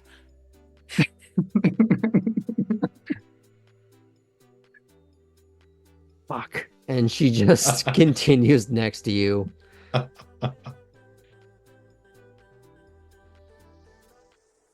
As people are starting to peel away, do you put in a group chat where you're going? Do you say anything else to let Tabby know what you're doing? Poppy's thinking. totally going to send a selfie, if that's okay. Oh, She'll yeah, ask of permission course. with Cora, like in the car, being like, going back to Wormslow with Cora's prize. Does it Yeah. say, me, I'm the prize? No, I think she goes, I'm not the prize, it's the car. LOL. Wink. But maybe. Bummer. Yeah, Cora will play into that and like kiss face wink emoji respond. Now, question. Tabby had put into the group chat. Did anybody see that? Is that correct? Oh, yeah. How did anyone Oh, respond to right. that? Oh no, okay, right. Am I the only one going back to the cottage? I don't know if Poppy will respond to that. Would you She have might- typed for a little while, like the three like blinking dots Yeah. for way too long and Oh, then never said no. anything? Very possible. Oh, maybe she was typing something as she was like meeting Bobby and went, "Oh, putting that away." Tabby's like, what the hell? Scene. Poppy and Artem are together while this Are is they all happening. ghosting me? It just puts the eyes. I didn't emoji. crash that bad. Artem puts the eyes emoji. Oh no. It's like I saw Clara would everything. shrug emoji because she really has no idea what happened. She was busy. I'm a pariah now. How did Kate respond to that or at all? Kate will just respond, "Congrats, Cora." Oh no. I think similar to Poppy, like that message came up during like her interaction with Belle, and then Redgrave came, so it was like, oh yeah, I'm gonna, oh, Yeah, mhm. just like real life. No. Tabby truly thinks she's being outcast. Oh no, No. This is the true consequence of the double botch. yeah. Did you think I was gonna let that stand? Oh man. Son of a bitch. Oh no. Dig a hole, jump in hole, No. Dig up continue to stupid. dig. Now the question is, Can't toss soil out. Tabby, also, are you going back to the cottage? Was that part of the message as well? I couldn't be sure, but I think that was the plan. Okay. You could put Yeah, we drove off to steal some more stuff, but I think the end goal was not to end up in the Warrens. Okay. Tabby was under the assumption that at the end of the night, everyone was regrouping back at the cottage. Okay. So somebody can put in the group chat that you're going back to Wormslow. Do you want to meet up with Tabby on the way somewhere? Because I imagine we're going to just pan over to Tabby for a moment. You're getting the pings that they're going back to Wormslow. You're with Lila in the car somewhere, having done something unspeakable to someone else's car. Probably with a bat, maybe a banana. Oh, In the tailpipe. Oh yeah, we're going full Beverly Hills Cop. under the wire, Yep. under the tires, spin out. That's what happened with me. You know, it doesn't work Series that of way, bananas. but I really like the imagery. We're going to do that. See, the funny thing is, we'll do that. They'll look at that. They won't realize what's really been done. See, little secret. You don't put a banana in the tailpipe. You'll put a fucking potato. Beck's a better seal. If we trash someone's car and then like found a porcelain like blue turtle shell and like put it near Yes. Okay, I'm going to order one. That's tomorrow's project, then, okay? then the authorities can't do nothing. No, they'll sue They'll be Nintendo. like, you Fuck shouldn't them. have been in first. See, why didn't you think of that fucking brainwave earlier? You could have actually pulled that out of the fire. I don't have a blue turtle shell. Do Well, you know, I wasn't the one driving. you? No. Actually, And now all neither my were you. friends are ghosting me. I can't see anyone responding. So you would get that response finally of we're going to Wormslow. Oh. Mind taking me to Wormslow? I don't want to fucking go all the way back there. Can't they meet you Drop me somewhere? off near it. I'm not just gonna pull up to 120 and kick you. Actually, I really want to do that. Kick me out. It'll hurt good.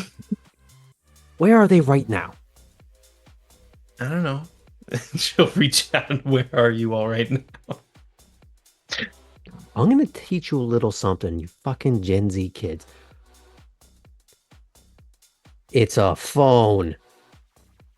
I can't call all four of them. Call one of them, you jackass. I don't know who will pick up. I'll call Artem.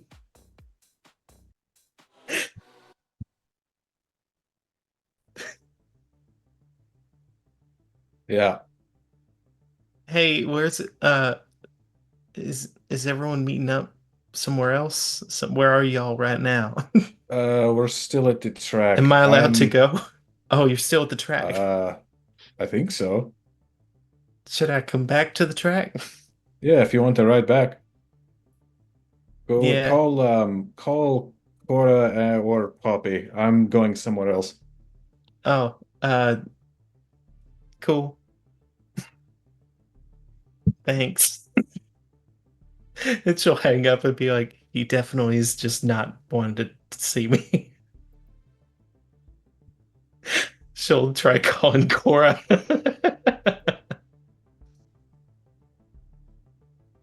Okay, Cora's driving. Does this V's from like 2009, does it have Bluetooth? Oh, it was a late model, so it's Yeah, 2009 is the last possible. the other thing I'll tell you, it's only a two-seater. It is a coupe. I know that. So in The any trunk. case, I will say that. I will answer, despite usually being hands-free. Mhm. Pronto. Which, well, I mean, you don't know what it means. Hello? Cora? Tabby. Oh, it is you. Okay. Where is everyone right now? Do you know? Apparently no one's gone back to the cottage. Poppy and I are on our way home right now. Oh, you are? Hmm? Is Winslow the cottage? Wormslow. Wormslow. The cottage is at Wormslow. I see. Are you close to... Where are we, Lila? Doesn't matter. Are you close to this location? Can we meet up? Lila doesn't want to take me all the way back home. Oh, we're in a coupe, so unless you want to ride in the trunk, there's no room. I can ride in the trunk. Are you serious right now? Were you not? I mean, I don't mind. Forrest's gonna go, go like this and look at Poppy. Is that Tabby? Because, It's straight up Tabby. The trunk. Tabby, you could hear this for For sure. sure. For sure. Yeah, the trunk works. If you have any other way, you should do that first. I don't think I'm gonna get another way. I'll take the trunk. All right, on our way. Thank you. See you soon. She would have I don't think switched she even that wanted me in the over trunk. to speaker for that part. Poppy is just giggling. Like, that is so fucking funny to her. Without looking at Lila. I gotta ride.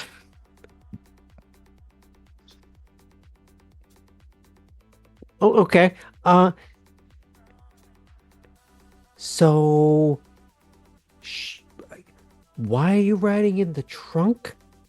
They didn't have other space. She was like, you should try asking someone else. And I think that was her way of saying, we don't want to take you. So she offered away and I'll take away. What happened to... Look, tonight's ass. I'll take away to get home. I mean, the clothing's been very nice and hang out with you has been super cool. There's just been a lot of other bad, not fun stuff. What happened to the one that had, was it the Rover? Was that Kate? Mm-hmm. I don't know cars. I think that should be obvious. Yeah, what was I thinking?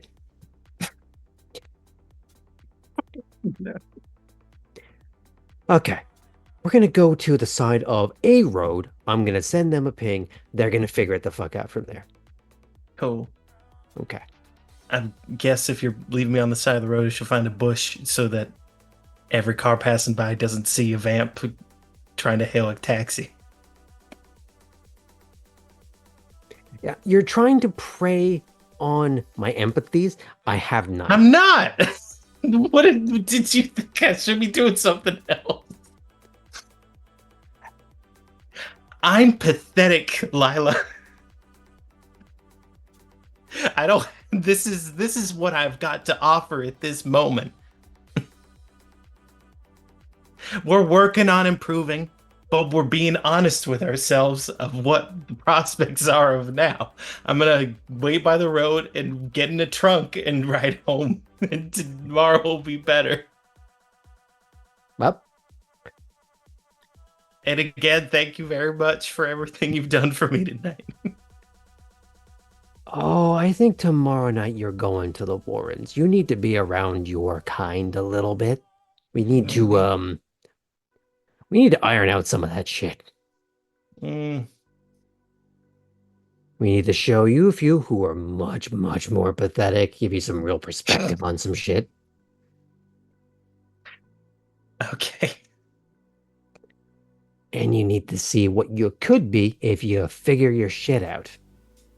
I'm sitting next to it. I don't think I'll be like that, but Oh, well. And she flips hair that she doesn't have. I've been in close proximity to what I imagine is one of the higher ups of what I could be like. Quotes. Hey, aim high, kid. I'm, You know what I'm they say. trying.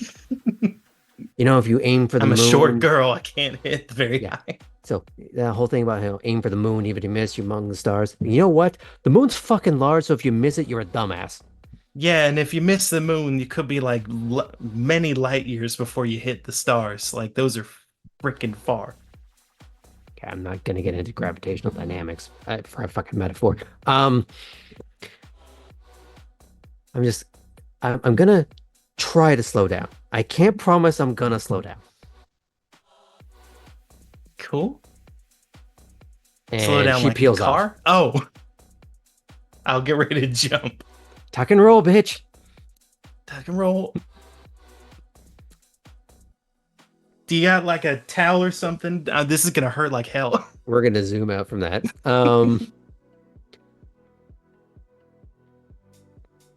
At some point, you are going to get a location ping off of Tabby in the group chat.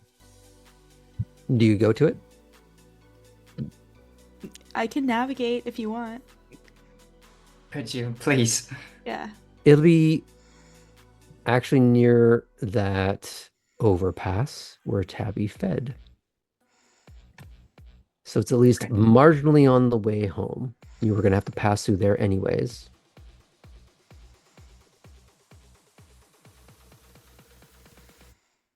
I will say that Lila, for all of her ball-busting behavior, does in fact slow down.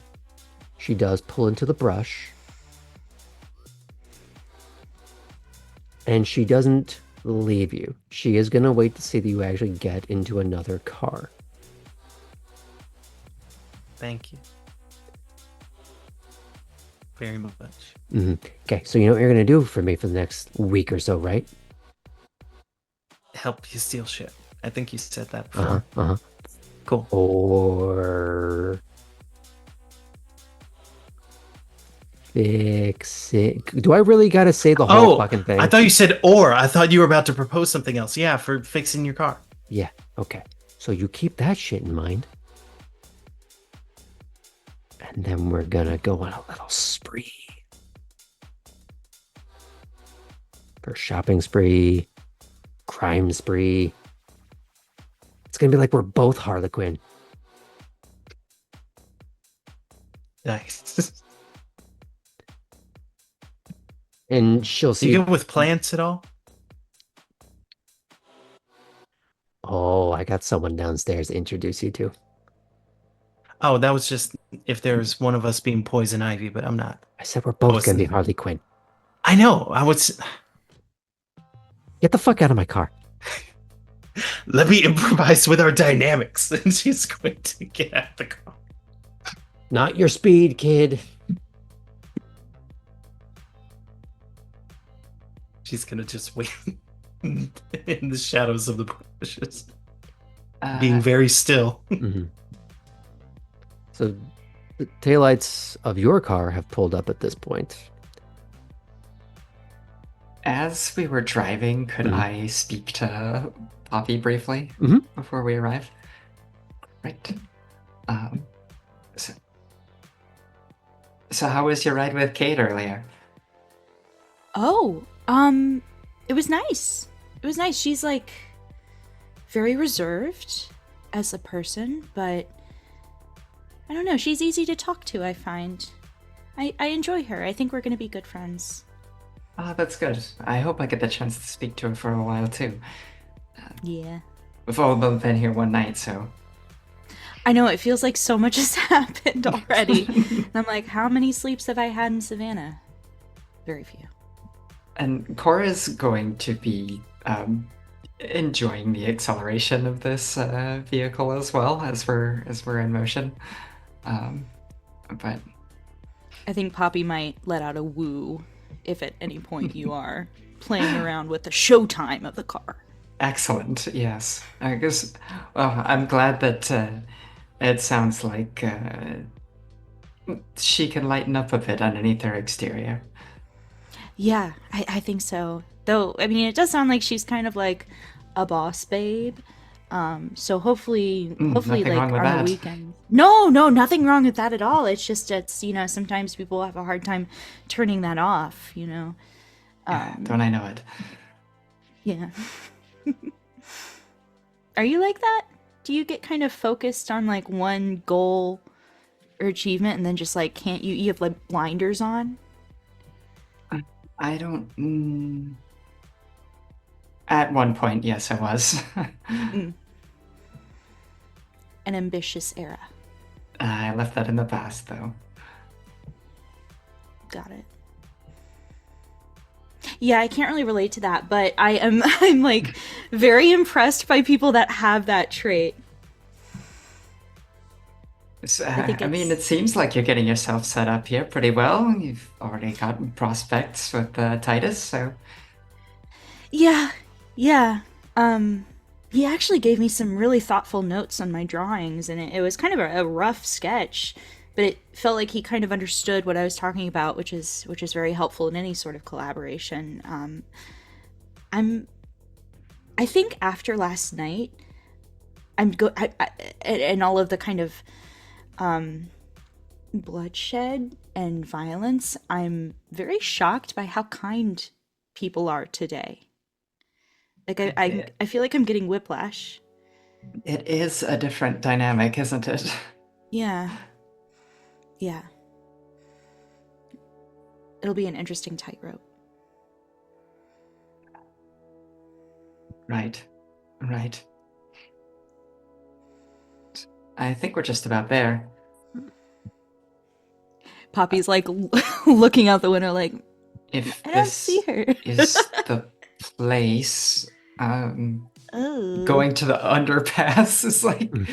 So you're Did the a little GPS ping correctly? you're a little further beyond the overpass rather than stopping right at it, which would draw some attention. Right. As your taillights become visible, Tabby, do you send them a message or anything? Since you're in the bushes, Yeah. do you send them like a little like, Yeah. please open the trunk? Yeah. I'll come park here. I'll come tap on the trunk.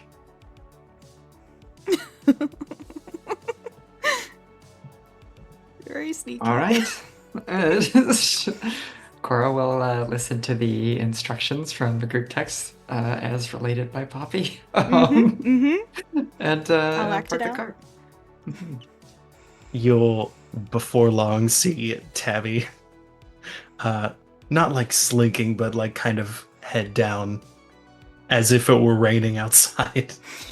Cora's gonna preemptively pop the trunk too from inside. And then she'll just wait from the back, crawl immediately to the trunk and close it. And then you'll get a text saying ready to go. Poppy will text back, "This is unhinged. I hope you're okay." No, the trunk was very hinged. That's how it works. Oh, that's true. That's true. Thanks don't know for the cars. pickup. First time I've done react. people smuggling. Yeah. And Cora's gonna start driving. Tabby's just curled up in the trunk. Can you hear me back there?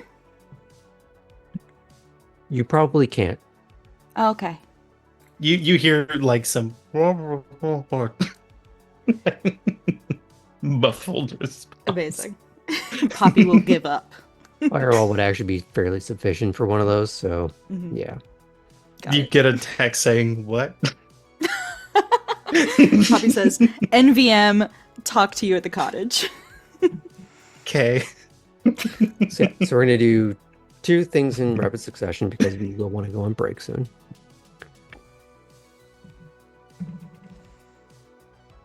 Poppy, Cora, Tabby.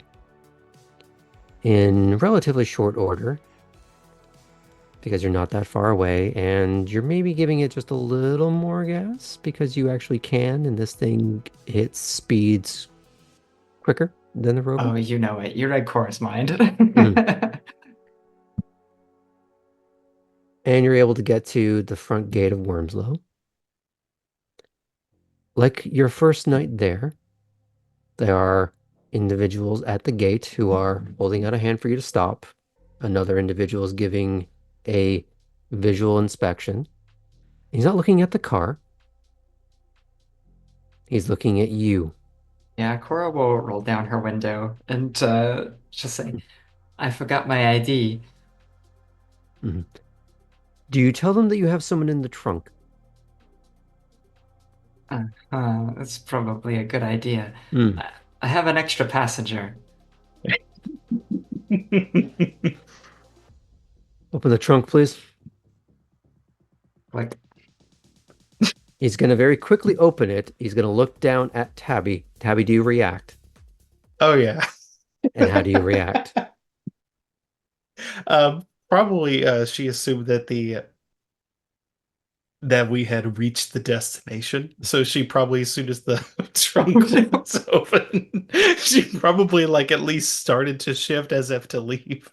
As soon And as then you try to move in any way that is not a gentle waft, you would feel the muzzle of a pistol against your head. I could see this in the mirror, right? Hmm? Not that kind of a passenger, sorry. Stay in the trunk. Stop at the main house first. This will be called in. I'm Tabby. I'm supposed to be going. This is home. I'm not being kidnapped, I don't think. Trunk. And then he hears from the trunk, maybe I am. Cora's gonna look to Poppy. Hmm. I'm sorry, Yeah. called in? What does that mean? I'm sorry. We're new. Go to the house. And you're being waved in through the gate. Fucking That's- bureaucratic bullshit. What was that? Poppy texts back. Allegedly, we are being called in. Going to the house. I assume you Shades drive of up to the door. Yeah, oh, absolutely. Mm. Shades of the tension that you mentioned earlier. No kidding. So you drive down the road up to the main house of Wormslow. Outside on the front steps, just a step or two beyond the porch, you recognize the same thick-necked head of security. And sitting next to him is the familiar face of Mr. Atherton. His hands are clasped behind his back, while the head of security looks professionally nonplussed. That's what his face looked like the first time you saw him. Atherton looks neutral, but still in that polite guise. Do you get out of the car? I'm gonna kind of size up their behavior and Mhm. see if that's an appropriate thing to do, or if this is a, hands where you could see them sort of situation. He's the only security guard that you can see. He doesn't seem like he's reaching for a weapon. It's very much the clasp the wrist in front of the body, just being the um, stoic observer. But Atherton just walk down towards where the car is, but in a unhurried trot. And there's a little Just gonna unbuckle herself and step out of the car. Poppy will do the same. now. And we'll And open the trunk, maybe. yeah, as Yeah. as I'm standing, I'll reach down near the for the latch and undo the trunk before closing the driver's door. I will say also, every car, at least in North America, since the early 80s, maybe even the late 70s, has a built-in Mhm. tag for this immediate purpose. So Tabby could let herself out if she wanted. However, last time she got out uninvited, Yes, there was a the trunk reaction. is going to open. She will turn to face the opening, but she's Mm. not going to immediately get out. She's just rolled in the back. Just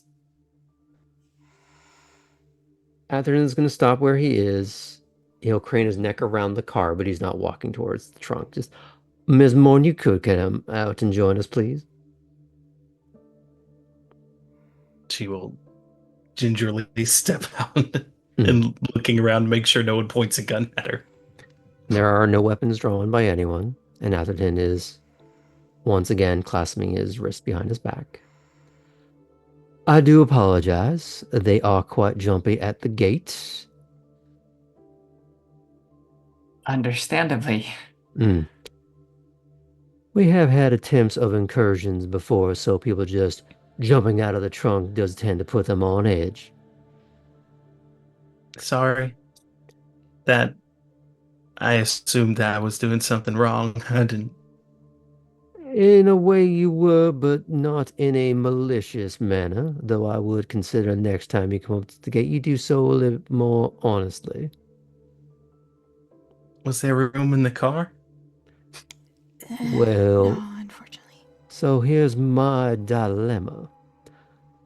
Where is the car that I lent you for the evening? No, I sir. believe. Oh, you go. No, it's fine, Poppy. I believe Miss Violante had the keys, so you are responsible for the vehicle. So where is it? Artem and Chris needed it to go to where at least Chris is staying for the night, maybe the both of them. Ah, I see. Well, that does correct things a great deal. This was something I worked out with Titus. Oh, you won at the races. Good for you. She was amazing. Oh, of that I have no doubt. Well, something to consider for next time. If a car is lent to you or other such commodity, it might behoove you to stay responsible for it for the evening. Though I understand they would have to return to Mr. Burles. Just something to consider next time. Of course, I'll think twice before I lend out something that was already lent to me. Mm. However, no harm, no foul, since it was Mr. Burrows that requested the use of the car anyways. Seems somewhat fitting that it ends up in his periphery, don't you? Though. He's gonna look over at Tabby.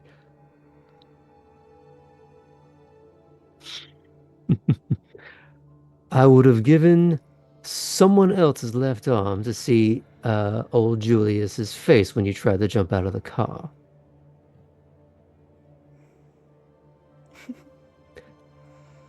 Now, while perceptions get a bit murky at the gate, and most passers-by won't even notice it, don't tempt fate by being the Nosferatu standing on the side of a major artery. I assume that was the other half of this man's concern. What? Don't get the fuck out of the car. Oh, I wasn't. I thought I was being let out. It was not communicated that we were. She like pulls out her phone. It wasn't. I wasn't made aware that we were stopping anywhere before home, so I just assumed that the trunk opening was destination. Hmm. Sorry, Well, you've been through that front gate before. You did see that there was security. I did. I Hmm. forgot. Well, hopefully this will keep you from forgetting in the future. Now, while I do apologize for the little almost dust up, I hope you understand the reasons behind it. Of course. Consider this a collective oopsie, but don't make it a pattern.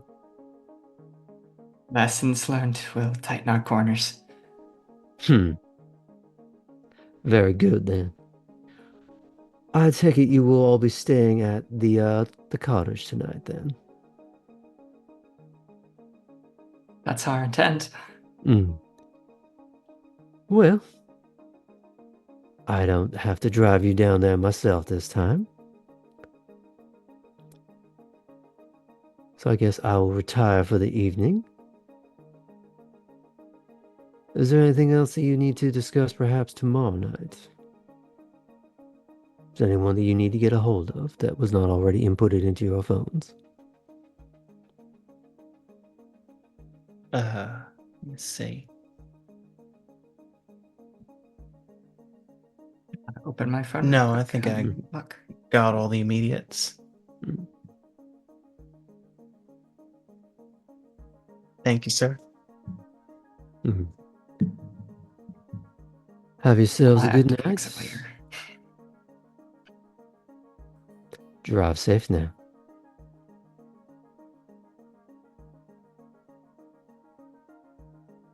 Thank you, Mr. Atherton. Do you get back in the car? I Abby, I imagine assume you it's get not back in the within truck. walking distance from here. Nope.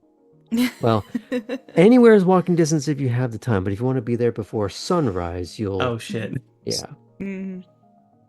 How about this, Tabby? I'll leave the trunk open and you can sit up. Just Cool. hold on. Or we could I can swap. No. I feel bad. I like That- left you literally totally in the dark. That's all right. That's sweet of you. I'll take the. You can close the. Wait. And she's gonna go back and see that there actually is a way to open it from the back. Ah, shit. I'll take the trunk. Might as well finish it up. It's not that much. Just give me a text if we're at the place or otherwise. Yep. Thank you. And thank you for the offer, Poppy. She's gonna go back to the trunk and close it on her. Oh, no. The trunk of shame. All right, so you're going to head on down to the house. Mm-hmm. Now, since you already had a bit of dialogue, did you guys have any kind of terse look between the two of you as you're driving, or... Oh, Poppy's so annoyed. She's like not hiding it at all. And she like looks over to Cora and it's like, just like when you're scolded in kindergarten. It's so annoying. Whereas Cora's thinking about how she got this wrong and how they are simple things that she should have been thinking about. Because, no, I should have corrected for this. All of this is basic. I don't know. Tabby hears mumbling up front and assumes that at least some of it is at her expense. No! Oh no! Great to Nosfera therapy for you! Roll for anxiety. Oh, What do I roll for that? You don't. It just gets faster. I hope it's not based off my appearance. no. The worst That's part good. is Schrodinger's appearance. You don't know. You get to the cottage. There's no one and nothing in sight but the house. This time you're able to get out without incident.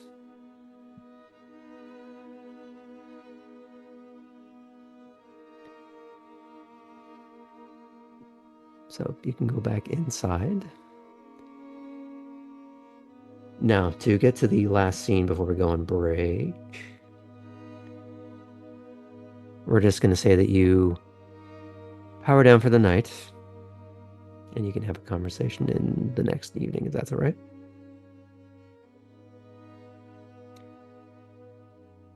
Artem and Chris. Oh boy. Hmm. It's not that long of a drive for you either. Though you get the impression she's giving you wrong directions at times. Just to either A, be a little shit, or maybe just to prolong the joyride a little bit longer.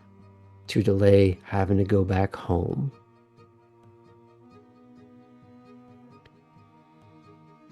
You get the impression, at least, it's the first time she's had actual fun in a while. So do you play along with the little game, or do you get kind of begrudgingly pissed off? No, he'll like pretend to get pissed off. But it's just like, oh, you got me again. Oh no. I think after a while that takes the fun out of it for her. She's and she just starts to point you in the correct direction. You do go through. You're stuck in here with me. Yeah. Someone's clearly played Knifey Spoony before. You are driving through a series of residential neighborhoods. Not the kind of place that you would expect Alden to live. There's too much. There's a fair amount of greenery and foliage, but it's still residential. Knowing what you know of at least your sire and the one that you, in a way, grew up with, open land seems to be the desire. She tells you to slow down. And Slow down. you turn off to the right onto a grassy, overgrown street would be the wrong word for it. It seems like it's forgotten.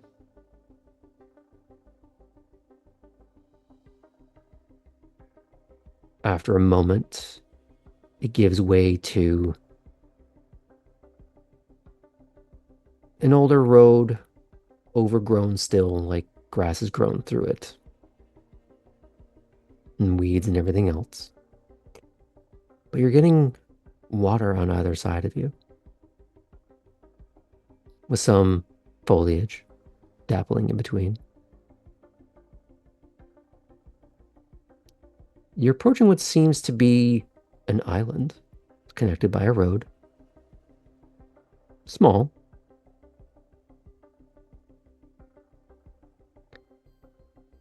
And you have that little hitch of broken tarmac hitting dirt and gravel and brush.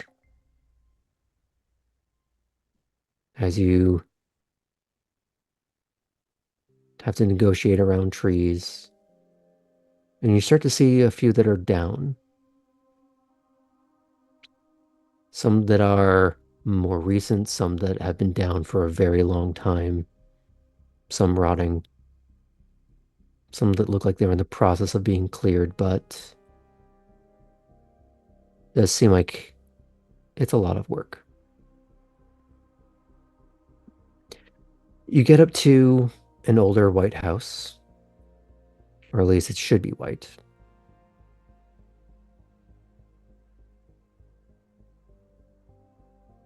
Weather beaten, chipped. Some of the windows are cracked. Trees are down nearby. Overgrown.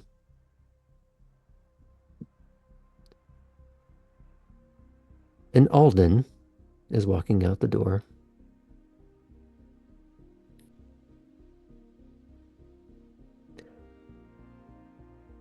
Not wearing a suit jacket, but he is wearing the vest. And he's checking the pocket watch attached to it. What time is it? Not late enough to be concerning. You're not cutting it close.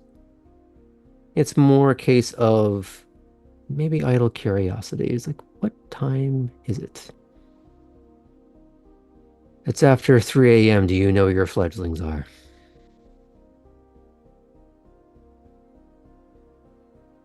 He does. You pull up to a stop, I assume? Mhm. You see the state of the house is it's still standing. There's nothing going through it like a tree that's landed on it. But it clearly needs some work. The grounds need some work. And while you have seen some evidence of that being tended to, now that you're here, it feels like a larger plot of land than maybe it looked like at first. That it's a lot of work. Oh, shit. Sort of looks at Chris. Ready?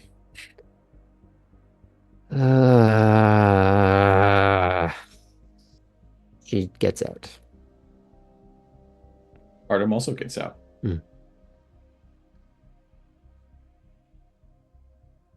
He's looking at the car. I think I have Atherton in my phone. So I'm just going to text him, have car back tomorrow.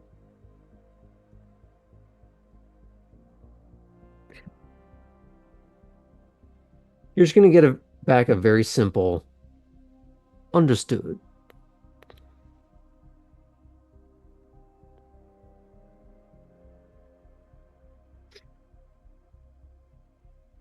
But this is before you're getting out of the car? Yeah. Okay. Which is good because the first question that Alden was going to ask is, does Alden know, or does Atherton know where his car is? He does. I just told him.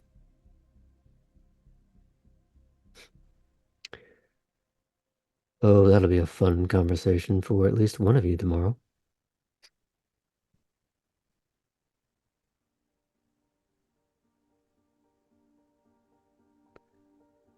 This He is the looks place, over. huh? Oh. It has seen better days,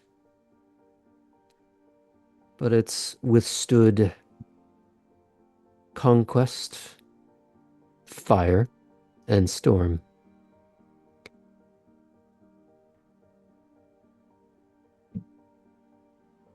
Been here longer than I have.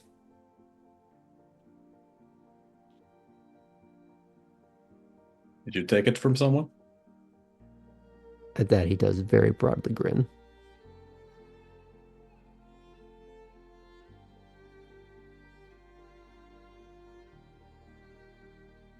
A nice place. Hard one. This is going to be the other half of your rent.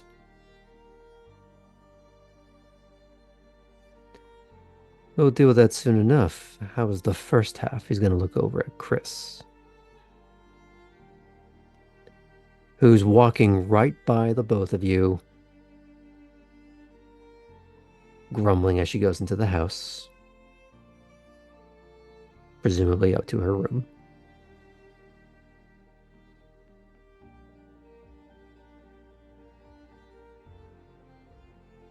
And now he's looking at you. I assume she's always like that. Some days better than others. But that's an interesting tone on her.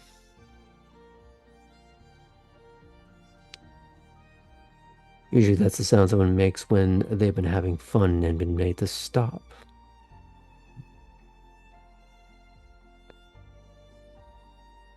Yeah, I think we had a good time. Hmm. The others are more fun than I am, I think. He's going to start to walk you around the property a little bit, trying to enjoy the night air.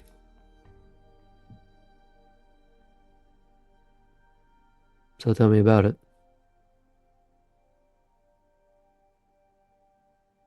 How did it go?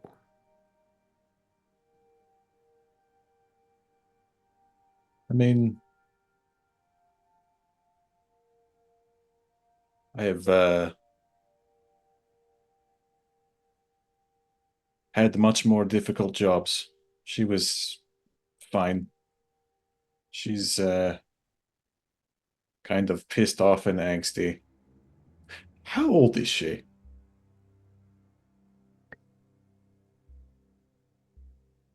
He's going to answer that by putting his hand against a broken tree, and it looks not fresh, but not multiple years old either. She's about that old. Hmm.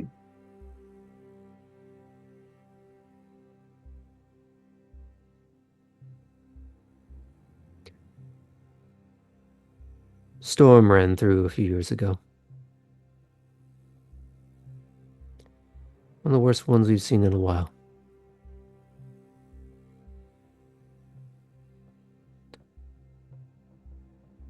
She was dying. So I had a choice.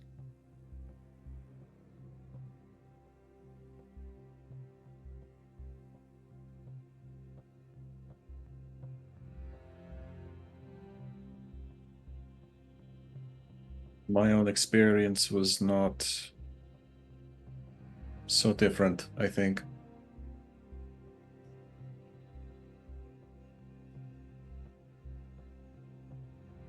Hmm. Knowing what I know of her. Makes sense. But the details are always a little different. So what happened? To me? Uh, Somehow I think she knew about me before, but I was at the end of my life. I was about to die.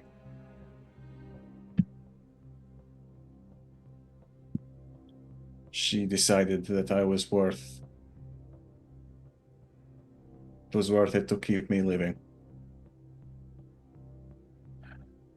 She tested me after I was still human for about a month, 2 months. I had to show her that I could fend for myself, I suppose. And I think it was winter was about to start, and she decided I had passed. Hmm.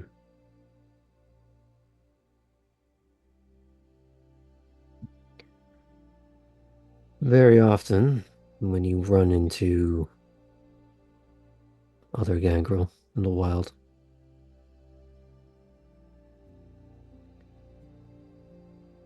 Common question is, how many seasons? Good to know you have at least a few under your belt.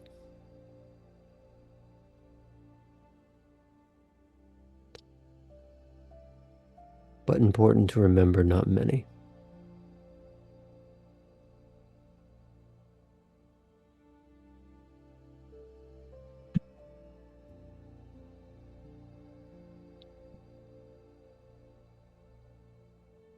So, Oh, go ahead.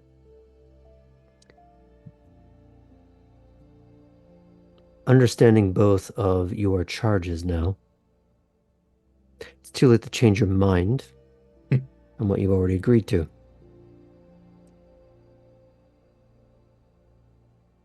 But are you feeling confident about your choice? False choice, but a choice. If she's like that every time, it will be fine. Might even get a smile out of her one of these nights.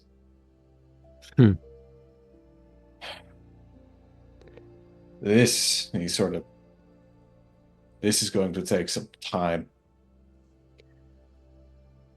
He's going to turn around now that you've walked a bit of a ways from the house.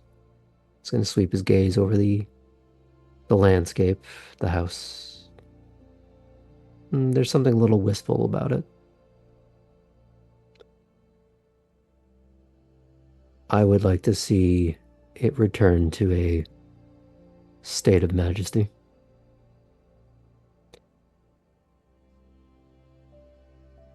While I've been working at it myself, I'm only one man, and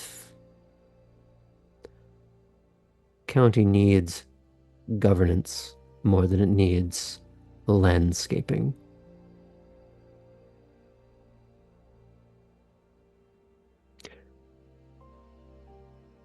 So it would ease my mind to know that someone is chipping away at this when I'm busy. Which is always.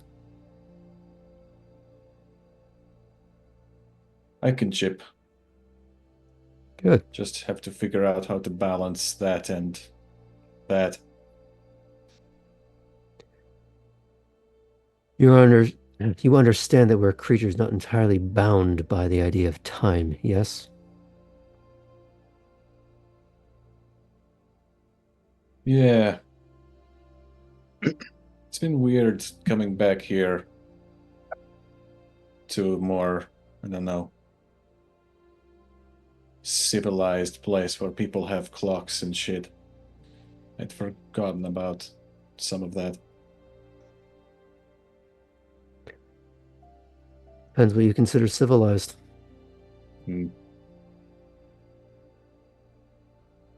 Out there or here.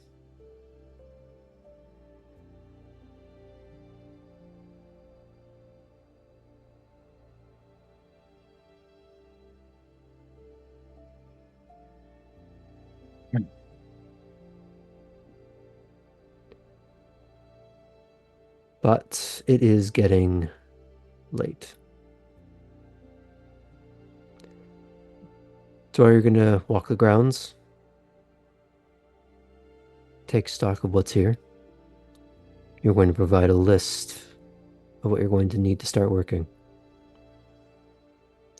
I do not have the insane expectation that this is going to be fixed within days or weeks or even months. This is a long-term project. I also do not expect it to be your only project, but it will be a priority.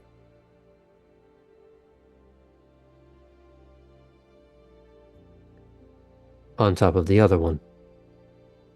I'm guessing she won't be able to help very much. Or willing, rather.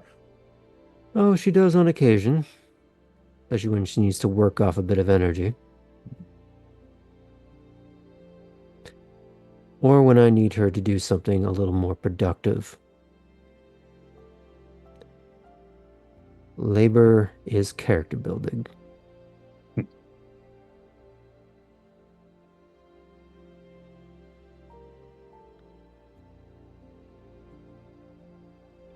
We're building plenty of character. Hmm. Should I start with the house, or is there something else you would point me to first?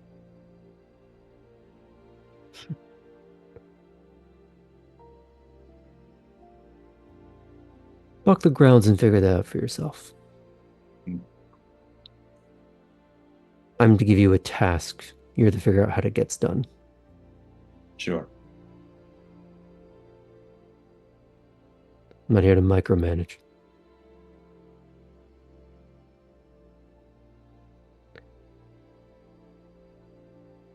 Although on occasion I may need to micromanage with her.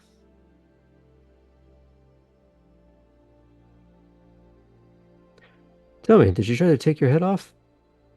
Not tonight. Anyone else? We had a little bit of claws out, but it was just just a moment. Where? The car. I think. Hmm. Yeah. Well, that's contained then. What happened?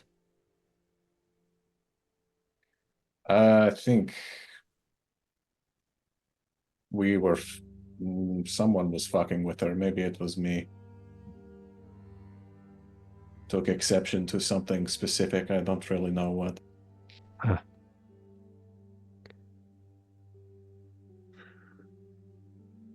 Probably needs a little bit more ribbing, that one.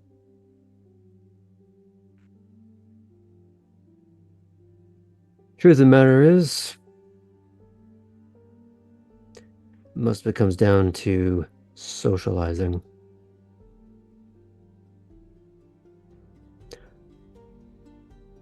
Look at me closely, Artem.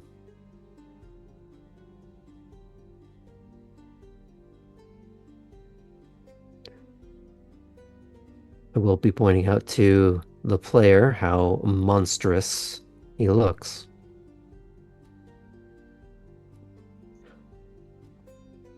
Even if I could pass in society as anything other than a monster, you really think I want to go to any of the places she wants to go?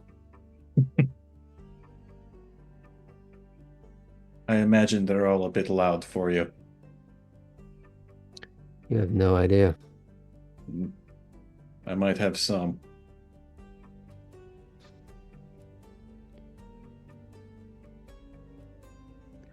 Well, she does have a few people that occasionally I will allow her to venture off with. It's brief.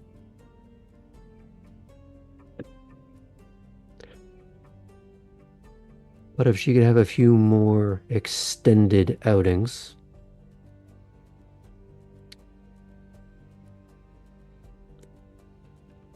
maybe burn off a little bit of that angst you were mentioning.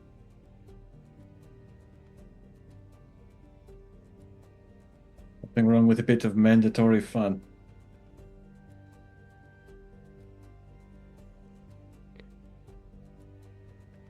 For her, it might be. For you, less fun. Because you have to be paying attention. Tell me, were you paying attention the whole night? Or did you take your eyes off of her? I was paying attention for like 95% of the night. We'll keep it at a sweet 99 for the rest. None of you can see Sam's face right now. There's a... That's a nervous man over there.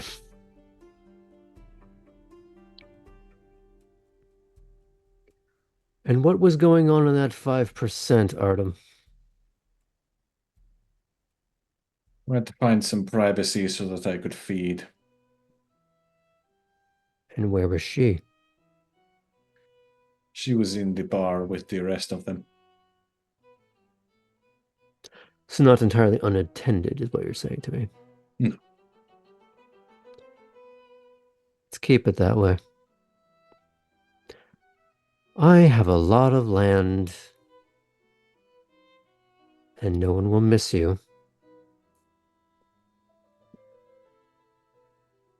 And there are a few people in this county that are allowed to make a threat, let alone follow through on it.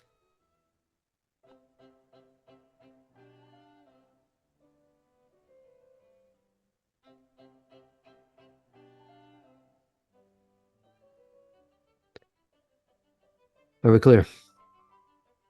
Crystal.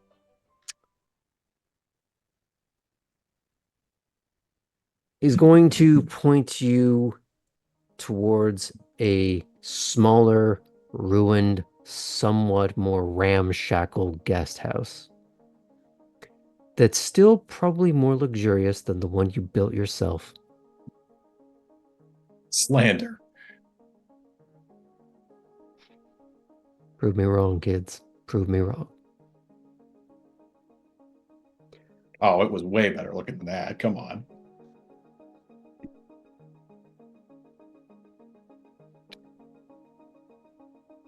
Not the way we described it, but all right. I wouldn't exactly call that sun tight. So you may want to start digging in the ground when you get in. Just like old times.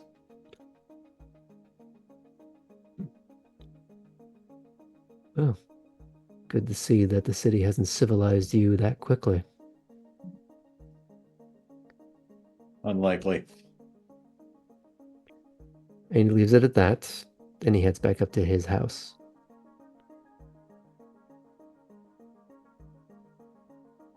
Should I do my survey now, or do we want to wait till after break? That'll be a next day problem. And you're going to want to start powering down, because that's going to be for everyone. And we're going to go on a bit of a late break. We're going to make it quick, though, if we can. All right, see you everyone in a few minutes. Welcome back. It's about time that our neonates start up a brand new night finally. And if I remember correctly, this would be the Friday of the first week of August, unless someone can correct me on that. I believe August 2nd. we also lose a point of blood just from waking up. Mm-hmm. Thank you for that housekeeping. Speaking of housekeeping, did anyone spend willpower the previous night? So you have... So Artem, Cora did. Tabby, I thought. Yes or no? I don't think Tabby did. There was the opportunity for it. I think you spent a blood. Definitely spent blood. I'm Okay. down 2 blood. So you tell me if the events of the night made you feel like you were accomplished. That you did something that spoke to who this character is.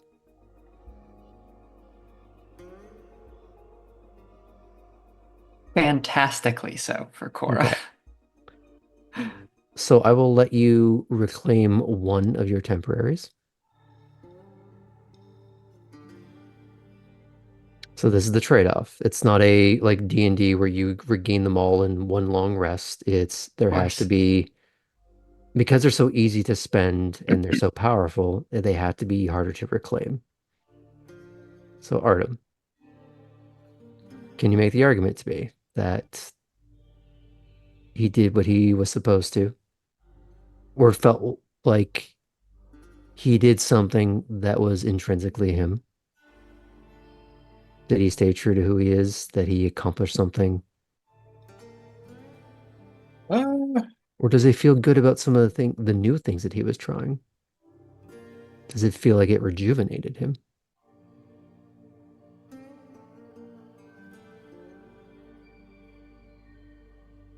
I don't know. I feel like maybe not, unless we want to count getting back with Chris in One Piece. He was thinking that was going to be a lot harder than it was. Hmm. He had a good night at the bar. He got a number there. That's true. You got two numbers. He got 2 numbers. He got to pose for pictures. He got treated like a piece of meat in one way or another. A lot of meat. Mm. It's gonna leave that one where it is. And I would say that he did fairly well for himself in a lot of ways. So he gets to reclaim that temporary. Reclaimed. You're still each down a dot of blood for waking up. There's also the fact that some of you, if you do not have the merit, I believe, blush of life or blush of health, I can't remember what it's called now. Unless you have that and you want to look and feel like a human person, you're spending another point of blood.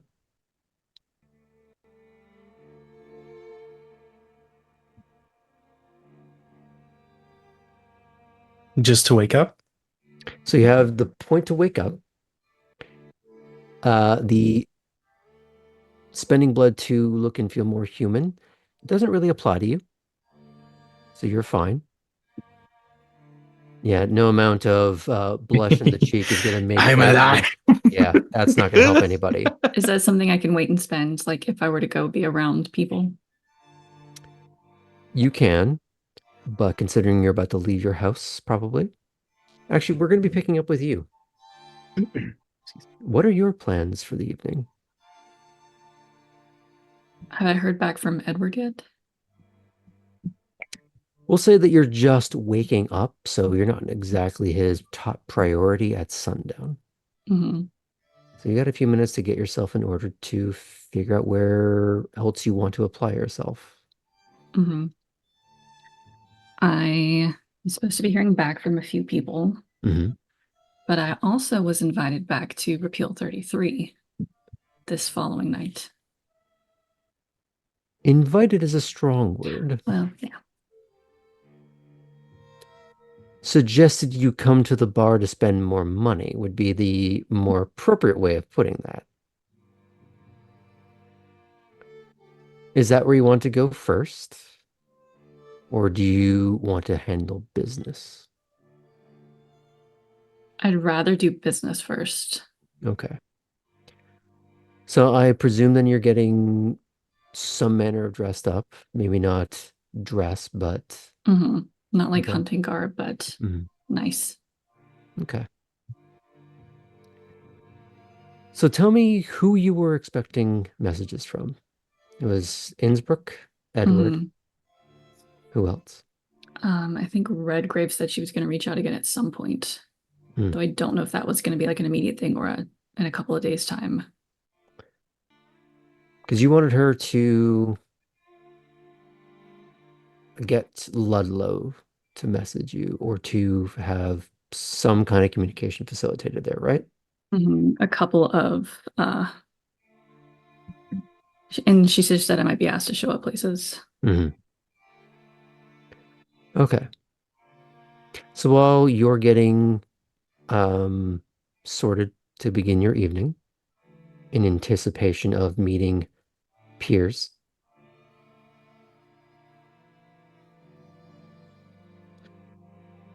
you get a text from Edward and it says, within the hour, meet me here. And you get a location ping on your phone. And nothing about it really stands out. It seems like somewhere more in the heart of the city, but it's not at a particular business or residence as much as it's just another building. There's lots of businesses nearby. Some of them are higher end, some of them are just lower end bars. It just sort of seems just a street, nothing that stands out. But you also get a number for the door itself. Because a location ping doesn't tell you anything about where to take the car.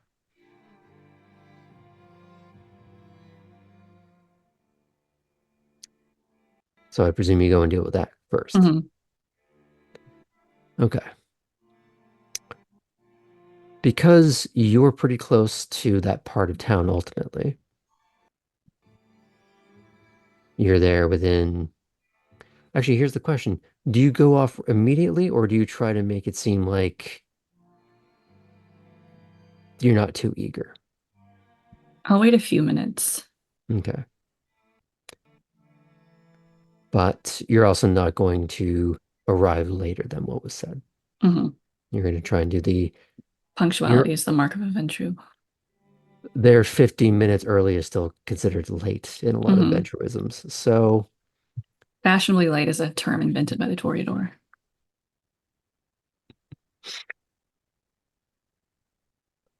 I wish we had Sam Cam up for that right now because that was a fantastic reaction Oh, of I just missed oh it. face. So as you pull up to the building, you see the number on the door that you were tasked with. It's a quick flight of stairs up a stoop. Older her, probably a brownstone, but in a very southern style. Do you knock? Do you ring the bell? Yeah, I'll knock. Takes a moment, but you do hear steps, the slide of metal, and that sense of a presence on the other side of the door as they're peering through a peephole. And then finally the door opens. Miss Fulton, please come in. And I'll follow him inside. Closed, locked, but not in a suspicious fashion, just it seems very matter of course. Mhm. And inside is uh, a mix between Mob Boss Lounge from the late 60s. Very gangster #1 if anyone's ever seen that movie. And a print shop. You see some of the same accoutrements he had at his workshop at Wormslow, but much more in depth. Different machines for different purposes. Some of them are for printing. Some of them are for perhaps augmenting some tech. And one of the workspaces, as he's walking you through, you know Lila probably spends some of her time there.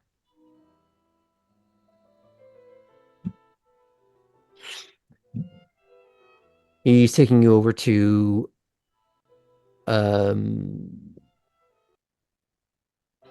one of the couches, and he's going to let you sit there for a moment.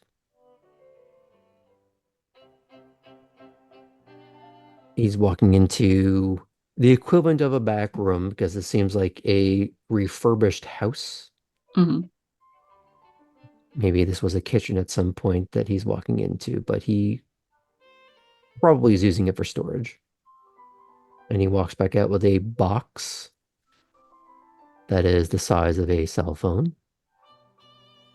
Very much like the ones that you got the night before.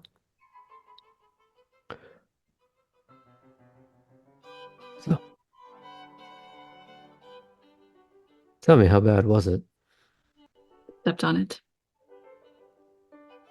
Oof. It was quickly after I realized how unfortunate my mistake was breaking that particular phone. Hmm. Fair. I know her settings. And he's opening it up and he's setting it up a little bit, sitting down, not next to you, but within conversational proximity. If it's sort of a pit couch, you're on one side and it's sort of an L bracket 90 degrees to him. So you're quite close by. How are you finding things? The racetrack was interesting. Oh, you ended up going. Yeah, apparently it was the team thing to do.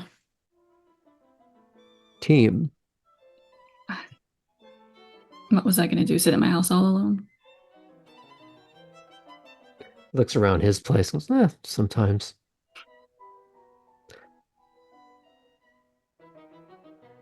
Are you? Are we part of the same family? I was wondering how long it was going to take you to ask. Yes. Well, Lila was the chatty one last night, so. That's the reason why I keep her in my employ, is that exact reason. She's a good deflector, whether she realizes it or not. And even if she does, I don't think she cares.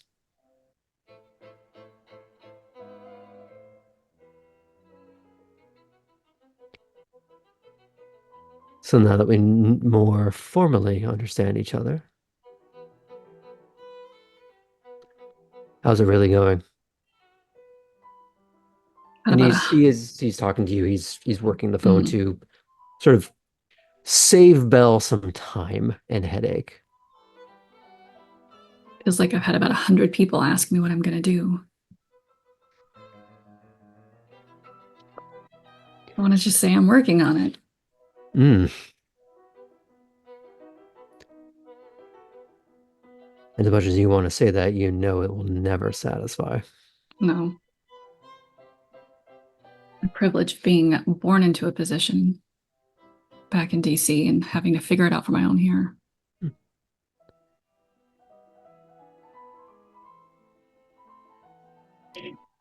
What do you think of what I do? It's interesting. You certainly get to know a lot about a lot of people. And all their numbers? Preferences? He's holding up Belle's new phone as of telegraphing that.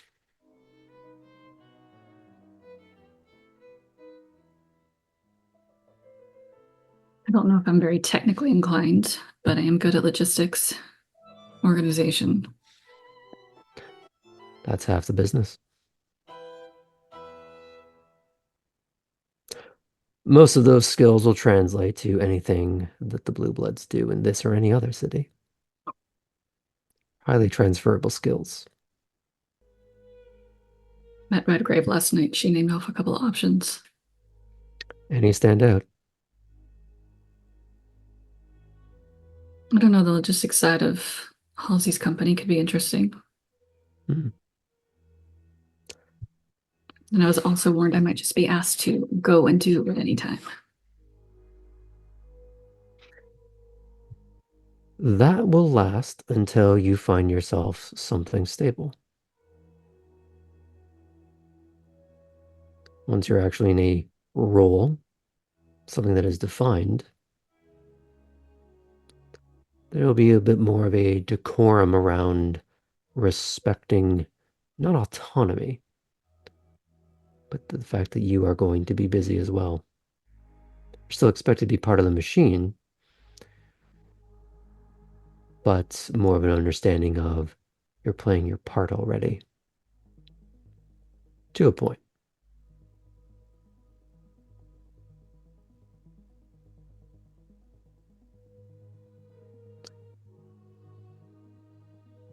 How do you intend to pay for this? So mechanically, I have Mhm. got 3 points in resources. So I imagine I had quite a bit of a nest egg saved up Mhm. to transfer with me.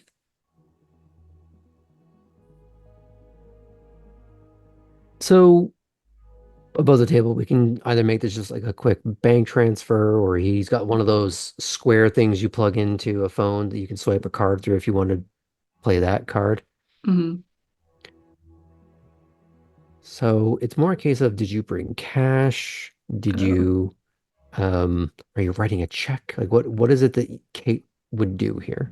We'll do like an app transfer. Okay.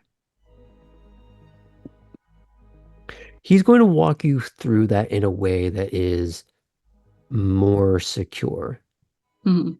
as if the phones are quite secure, but because you are a blue blood, he's going to walk you through a few extra steps to be just a little more careful about it. So we won't go into the exact cost. It's kind of immaterial. Well, you should let Belle know that this is taken care of and give her my regards. Will do.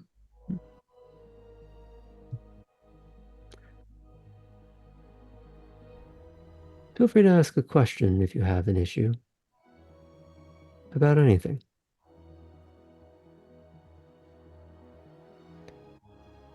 Halsey and Redgrave have eyes pretty well everywhere. They're not the only ones. I think I'm mostly ready to just figure out where I fit in here. I can help with that too. But in your own time. Appreciate it. I'll see you out.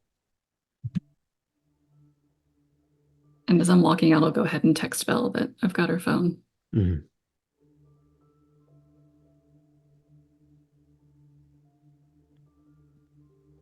Quickly, you get a message. Can you meet me somewhere? You got a preference? Dot, dot, dot. Dot, dot, dot. Dot, dot, dot. Nothing.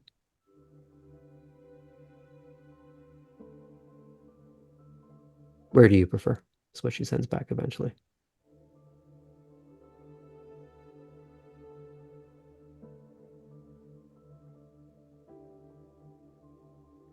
I think there's another bar on the list that I sent you. It's like an alley something. It's in like the Northern Historic District in that same region, but it's not one that of the two that Kate's been to so far. But I think it's supposed to be another like lower. It's not the Outlet dive. Cat Lounge. Yes. I think you guys, Classy 1870s hidden gem. did you guys not walk by that on the way to Chuck's Bar? We may have, yeah. Yeah, Yeah, so I think so. it's the western side of the of River Street, I believe. Yeah. Mhm. So you want to meet Belle down at River Street on a Friday night in August. Good point. I don't know the city yet. Mhm.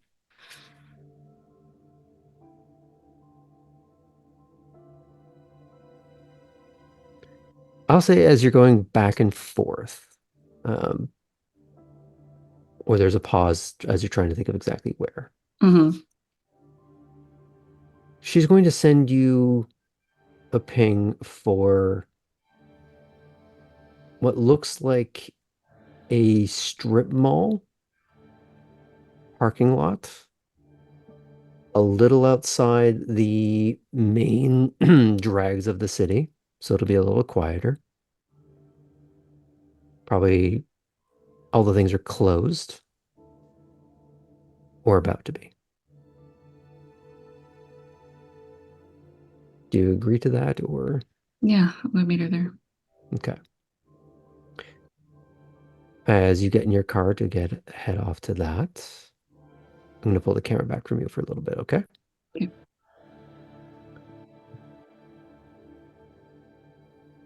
Let's check in on the trio for a bit. Cora, Poppy, Tara. You're at the cottage again. Uh-huh. In your rooms where you have the big sliding deadbolt. Eventually, one way or another, you do make your way downstairs to the main room.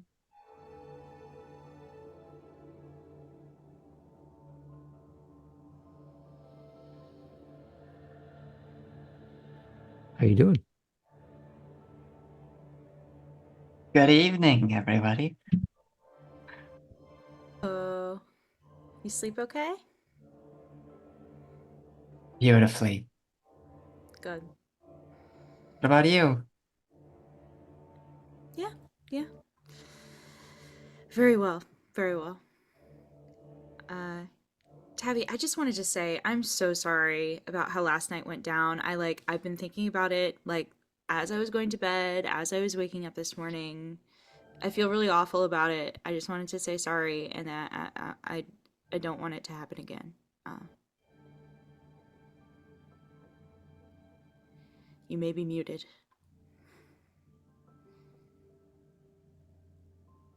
You may still be muted. I'm muted. I can't, but that's sorry. We were just And then talking over you, we're ignoring you. we're all, accept your apology. We're all good. Honestly, the only problem that I really felt was the gun pointed at my head. I mean, being in the Unhinged. trunk was fine. So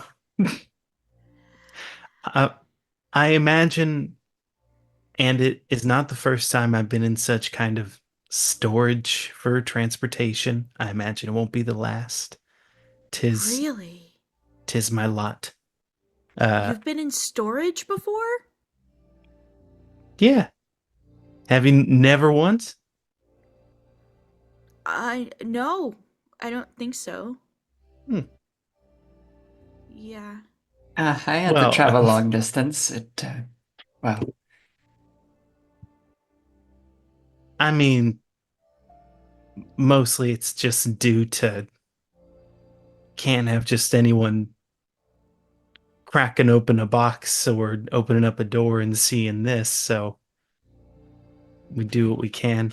So trunk was fine. It was just circumstance. I do have a question. I've been wondering about something for most of the last day. Uh, Everyone saw the race, right? Not chorus. I actually didn't see that, but I hear you were great. thank you. Um, I'm the only race that I saw that night. Yeah. I didn't see another race. Point of order. Some of you saw a race. Only Artem was the one that noticed it. Okay. Artem's the only one. Well, to be fair, the height gave him an advantage. That's true. Okay, just wanted to be He's sure. like, oh Yeah. shit. Tabby kind of looks back and forth between both of you. Really? Yes.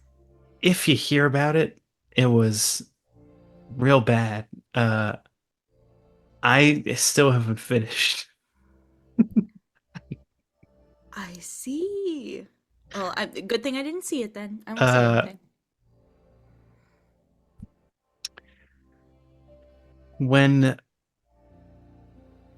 one starts off at the bottom, as I have before and have been a few times, it's plenty of room for improvement, and we are going to do better. The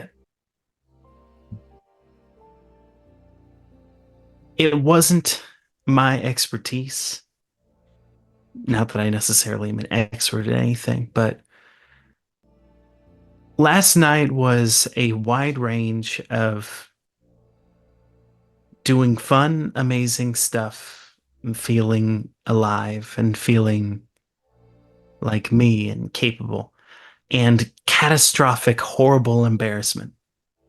So it was just all over the place. And I really don't know how to process everything that happened yesterday. But we are going to, and we are going to keep going. I do have some fun prospects for the future. Do have some things I want to work on. The things that I want to be good at do not involve cars, so that's good for me. Well, that's the spirit. Did y'all have a good time? We were most barely together at all last night. I know. I went dancing. It was very fun. Hung out with Chris and Artem, who they turn out to be like proper party people. It was great. I don't know And Chris. oh, so Chris is this uh well, she's like Artem, and she's a little impulsive, perhaps, as a person, and Artem is kind of in charge of her, it seems, like his boss, um what's his name, Alden, has assigned her to Artem. So essentially he's on this like babysitting duty situation, which like Oh would God. be a total bummer, right? Like, yeah, it would I'm suck. real glad I didn't have that happen to me. Yeah, same. I don't think I could handle that. But the good thing is she's when she's in certain scenarios is a lot of fun. Like, you just needed to get her on the dance floor and she was gonna, cut a rug. I'm Um, sad I missed that.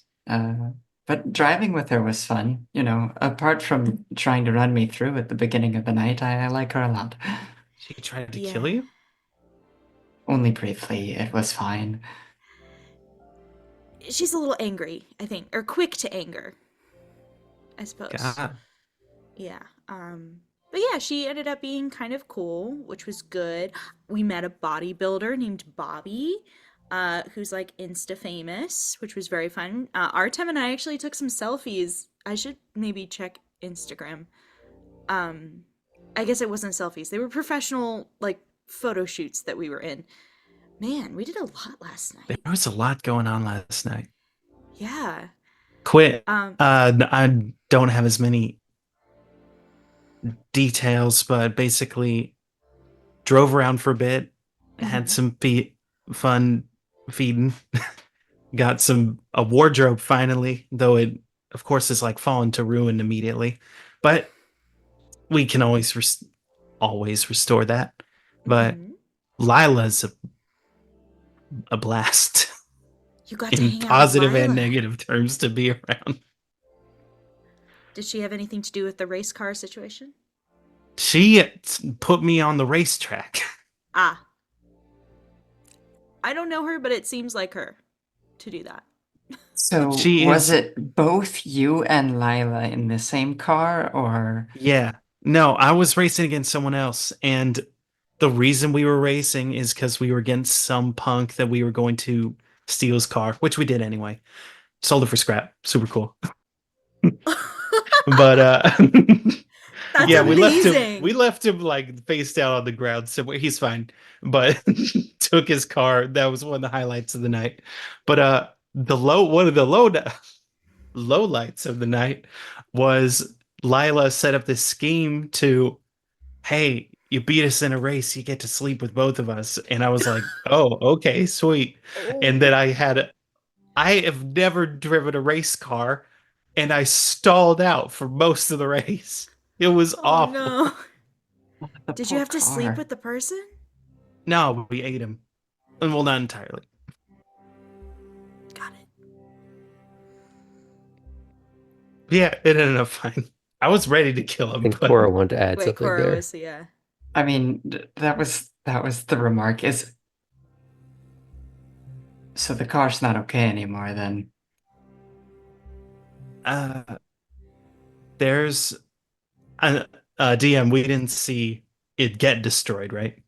You did see a man who knew what Lila was pull a panel off the car with its bare hands. Oh, The that's right. process was started.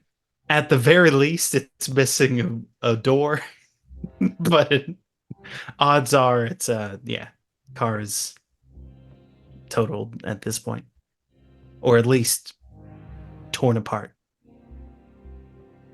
Some of these kinds of people can be very touchy about their machines. It's one of their most prized possessions. You're not going to be in any danger from that, are you? Well, I wouldn't say it's impossible, but if I would assume that Lila, of one of the people we were introduced to as someone who knew her stuff, seemed very confident, seemed very sure in her prospects. She had a guy that she took me to for having the card taken apart, and so it's not impossible that someone. Well, I know one person who'd be mad, but I don't.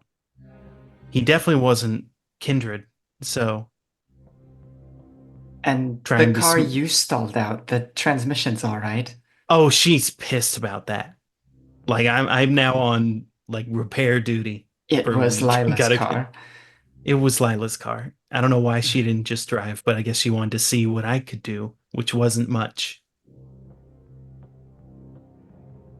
What I could do was damage her car.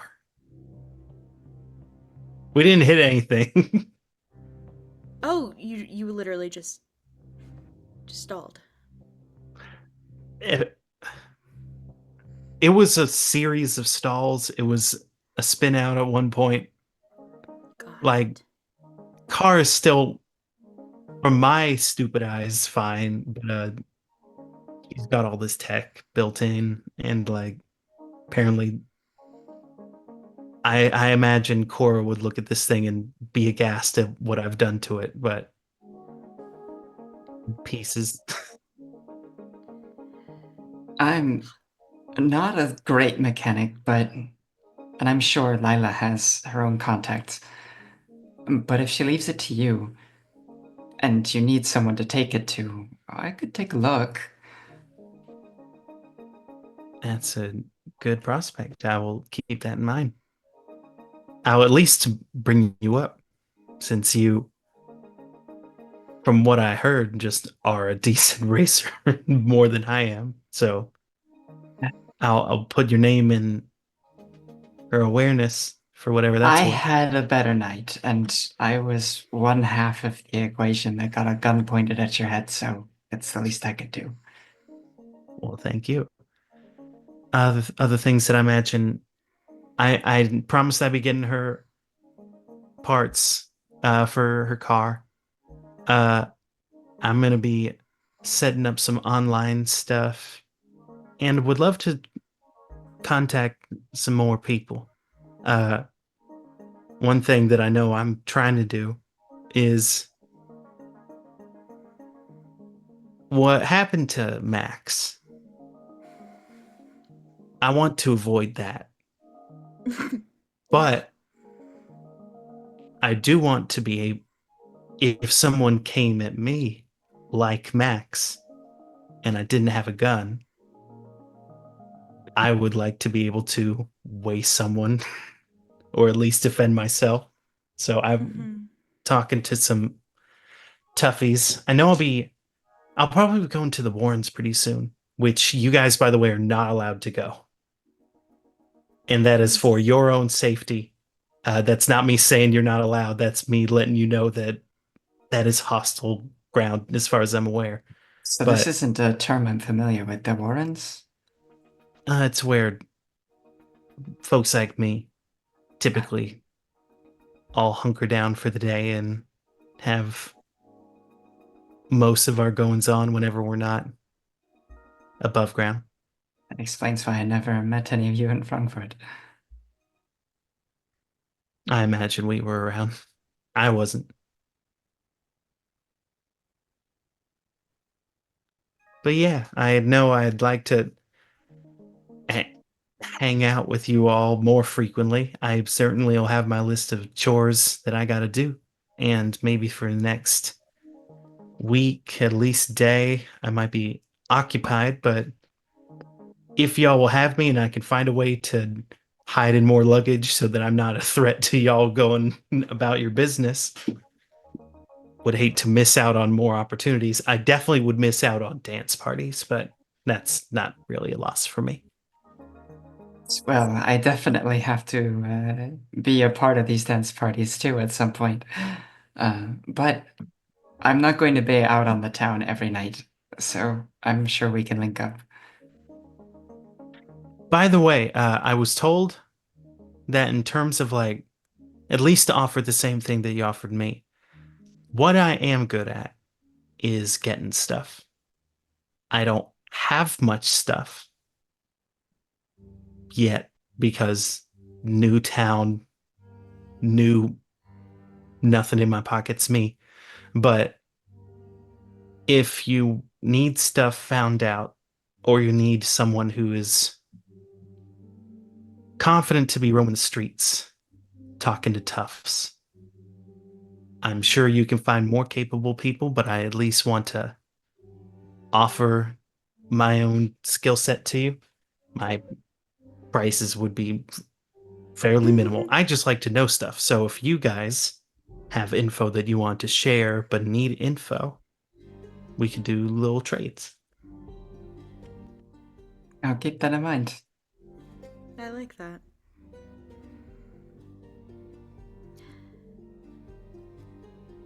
Poppy, oh, you were just about to speak. No, Never mind. you go, you go. I was just going to ask what you're going to do with your night. Um, Poppy, her demeanor has shifted a little bit in the conversation, and it's like she's not trying to hide it or anything. But as soon as Tara, or not Tara, hey Tara, as soon as Hey. Tabby was talking about, Cora's there, Poppy's there, and I'm yeah, all of our alter egos in the same room. It's beautiful.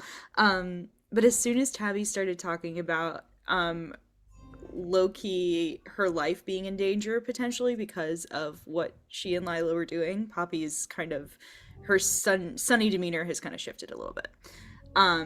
But the question kind of snaps her out of that. And she goes, "Oh, well, I might do a little bit of shopping. May need to do a little feeding. Nothing too crazy. Gonna try to keep it low key since last night was so big. But yeah, mostly just shopping at this point." You get a text, Poppy. Cool. And it says, "I," with 12 lowercase i's, with the I know who name it's Nico. from. With the name Nico. She picks up her phone and goes, "Oh, and I'm probably dealing with this now too." Nico just reached out. She texts back, "What's up?" question mark. I want to show you the shop. Excellent! Exclamation point, exclamation point, exclamation point. Whereabouts? Where are you now? At the cottage.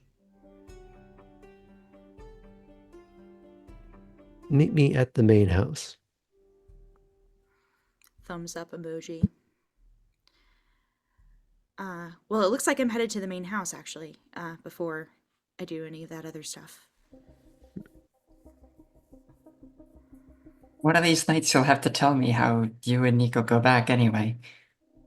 Oh, it's a ridiculous story. Involves lingerie. I'll just drop that there. And she'll start heading towards the door.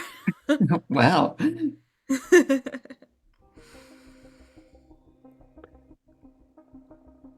We're going to check back in with Kate, and then we'll get to Artem, and that'll probably close out the evening. Kate, you're able to get to that parking lot.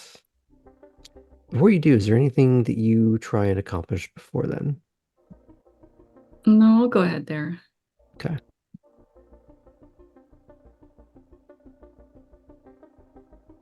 You find a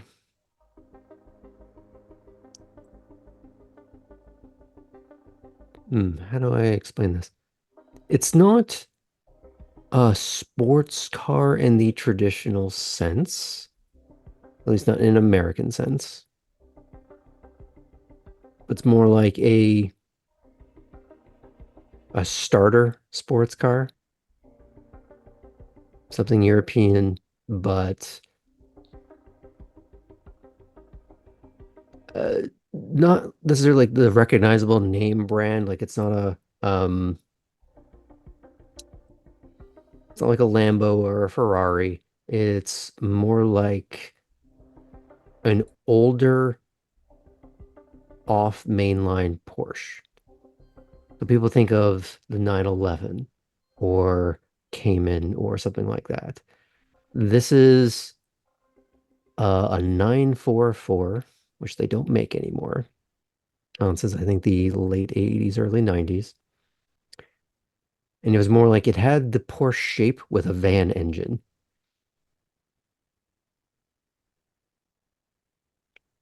So it looks nice, but it's not exactly the most glamorous thing.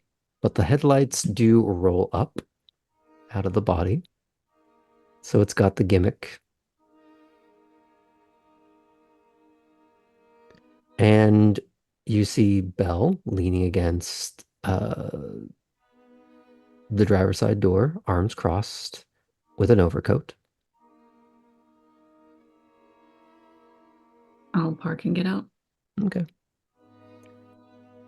She stands up straighter, starts straightening out the outfit, and there's a soft effort to steady the mind and just, hi, Kate. Hey, Belle.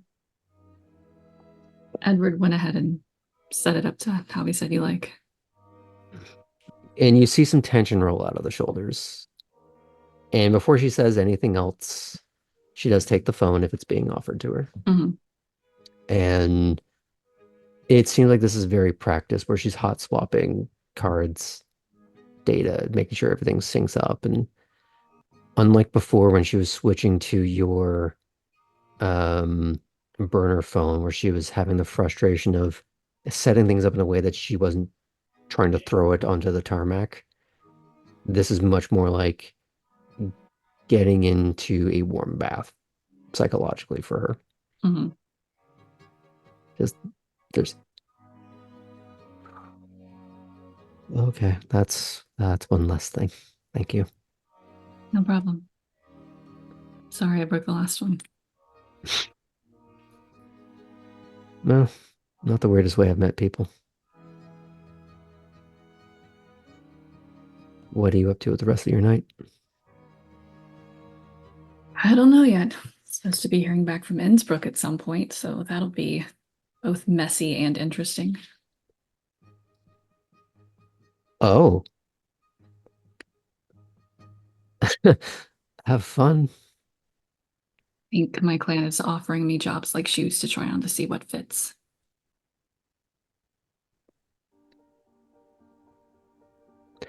There's a moment where she stares off into the middle distance, but she's still present.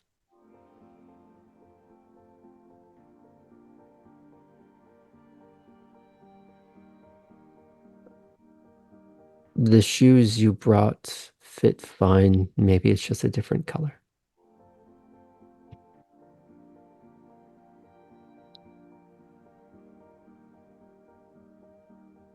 That is a metaphor I'll have to ponder and then Metaphor? unravel. And for a moment, she... Oh, I did it again, didn't I? I'm sorry. This one kind of made some sense. It's very poetic. Well, you'd be the first. Doubt that. I have to get to work. Talk later. Is it more racetrack? It's racy. Ah.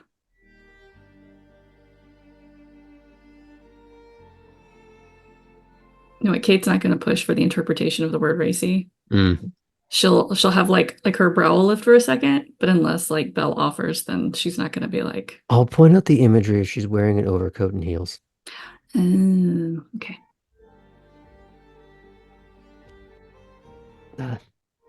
Talk soon. Yeah, you've got my number. Hmm. And she's going to get in her car and drive off. And at this point, I do want to point out it definitely doesn't sound like the rumble of a classic Porsche. It sounds like a van starting up in a Porsche's body. And off she goes.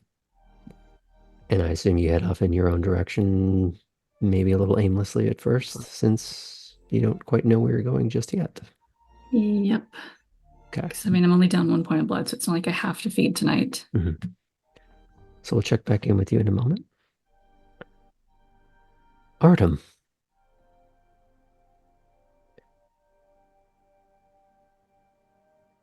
You sleep in a bit late, as is your custom. When you do finally awake, you're in what would be considered a fairly old-fashioned looking bedroom. Much like a lot of the rooms at Wormslow in the main house, there's that half wood paneling of a wall and wallpaper, but this is starting to peel.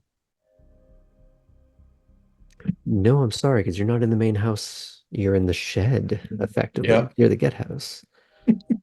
Did you go into the ground? I did, yes. Okay. So you are probably used to that at this point. I'm pretty sure the name bar would have been hiding you at that point, so. Oh, okay.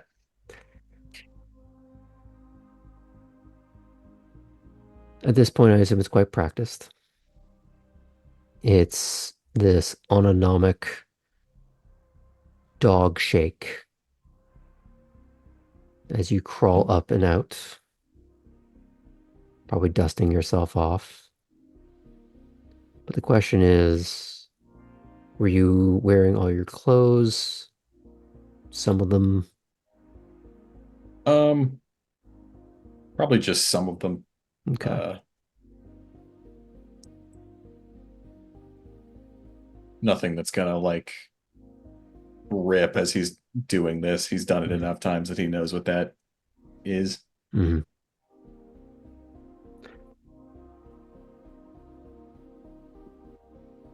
You, I assume, eventually step outside. Yes?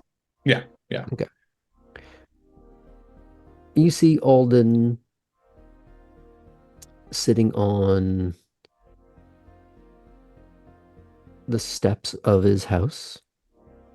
Not on the porch, but the steps. With a book and reading glasses, which maybe on his monstrous face looks a little peculiar, maybe even a little ridiculous.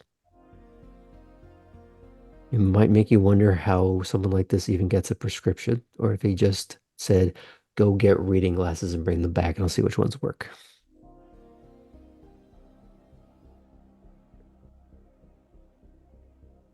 But next to him is an old cup, no handle. It's almost like a bowl. That weird half step in between. And you see a bit of steam rising off of it.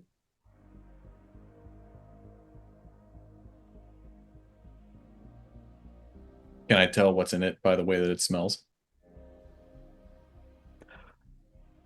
I'm going to have you roll. Do you have heightened senses? I don't think that I do. Do you have aspects? No, Okay. In your merits and flaws, do you have acute sense? no. Okay. So I'm going to have you roll perception alertness at a 7. That out, roll at a 7. We have got two successes. Mhm. One is a 10. So roll that again. Roll that again. That is a 9. Okay, so 3. Okay. Oh, this is fun. It's a black tea. And you can see from where you're standing that it's not been sipped at. It's for seemingly just the smell, the proximity. But it smells strangely like a tea you would have grown up around. Maybe you weren't much of a tea drinker, but you would recognize how it would smell. It smells too much, maybe not quite like home, but similar. Mm-hmm.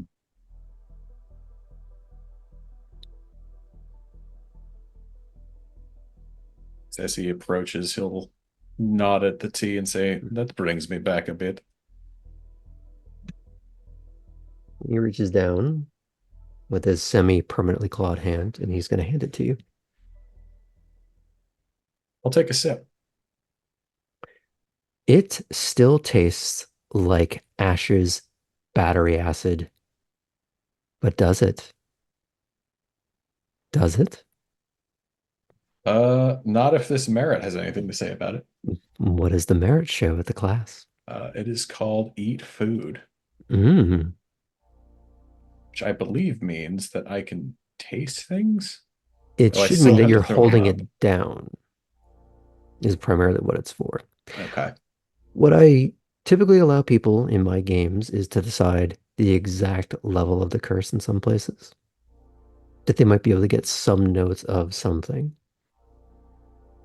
but it's always going to be muted.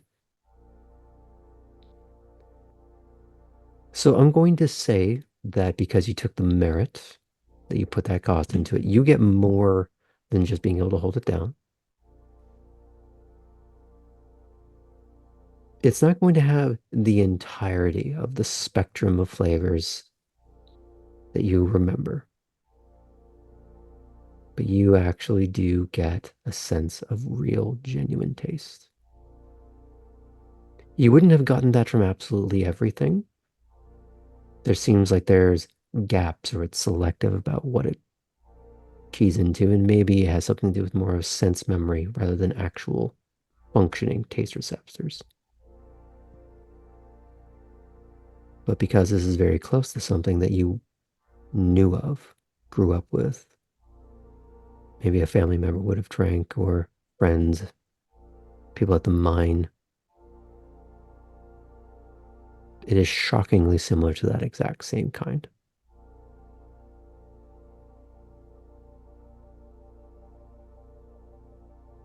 Have to tell me where you get this.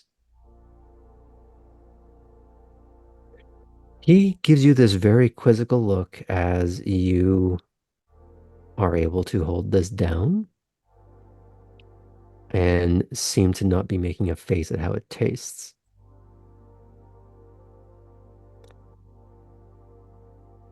Oh, you may not want to do that around too many of us. Hmm? Being able to taste things so readily might prompt a bit of bloodthirsty envy.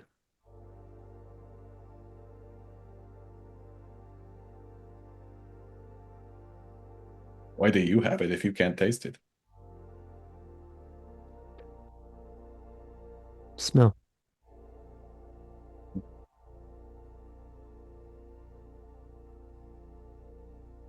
I'll keep that in mind. Hands it back. He puts it down to where it was, closes his book, puts it face down so you can't see what the title is.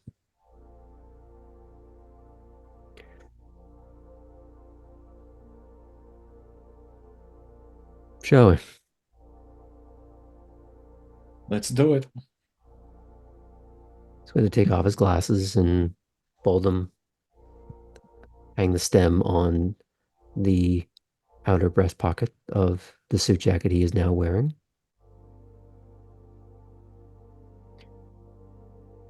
You start to go on a tour of the exterior of the house.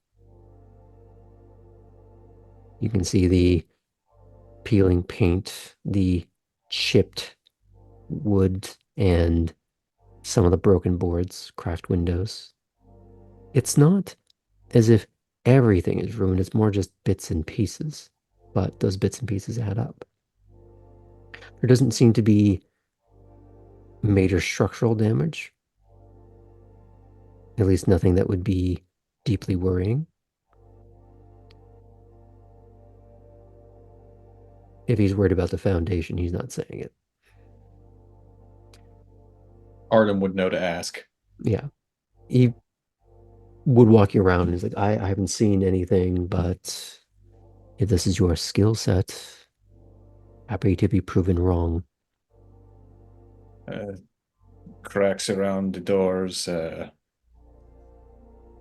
Maybe doors just not closing like they should. Nothing like that. Not on the ground floor. Hmm. Some warpage upstairs, though. That's common in a house this old. I would think so, yeah. He's going to actually lead you into the house. There is furniture, and it's clean, but it's older. Not exactly the kind where grandma puts plastic on the furniture, but it's the same kind of furniture, maybe, but much, much older. Some of the wallpaper is peeling in places. Some is just ripped down. Bet I know who did this. It was actually both of us. Hmm. Got a little tired of looking at it. At least on that front, she takes after me. You would see some of the half wood panel walls. Most of them are in very good condition, but could maybe use maybe a tiny bit of cleaning or revarnishing something. The house itself is, um, it just needs fixing up. It doesn't need to be demolished. It just needs time and effort.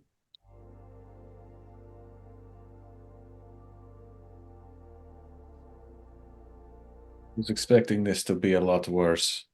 It's a lot, but it's not like unsalvageable. Mm. You see a hand trace along uh, a beam that separates two rooms, and there's a little bit more of that wistful look.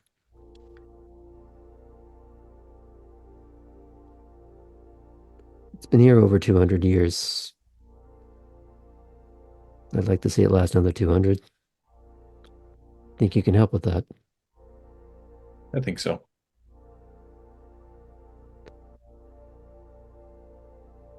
Well, this is the main job, but you're also gonna have to clear some trees, hack down some brush. I can get you the tools you need, but you're gonna have to tell me what they are. And you hear Chris from the open below, uh, at the top of the stairs. Tell him about the riding mower.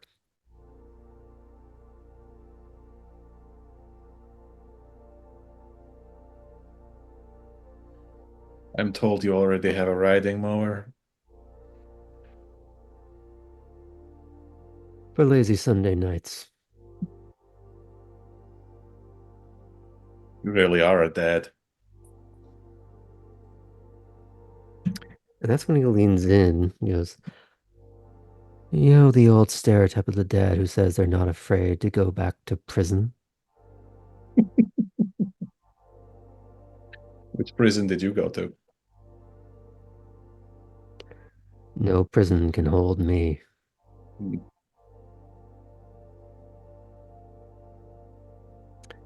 Especially when I'm the one creating the bodies in them. And he just taps you on the chest with the book and walks by. And there's a bit of a growl to his laugh. Can I see if I can catch the title as he does that? He's hitting you with the rear cover. He knows what he's doing.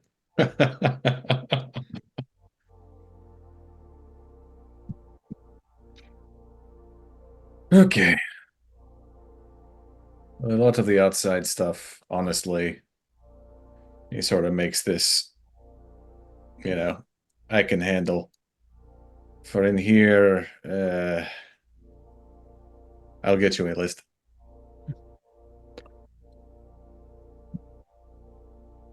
Well, he does blossom his hand in the full claw.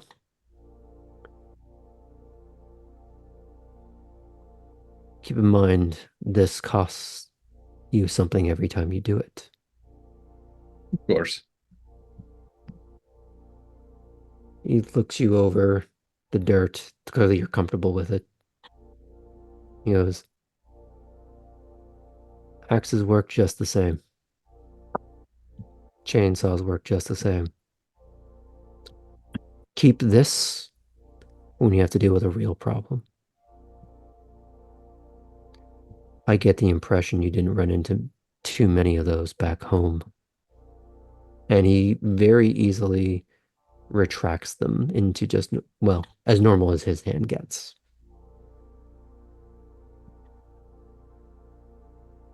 Good to be surprised, but I'll keep that in mind. I'll add an X.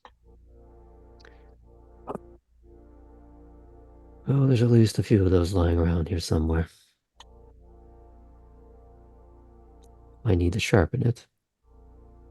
It gets a lot of use.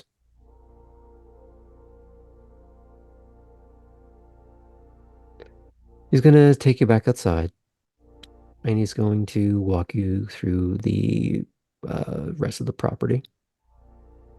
He's going to be pointing out little things, how he wants one part or another cleaned up, how he'd like some things kept as they are, or at least just tidied. Things to scale back, some to embellish, some to bloom.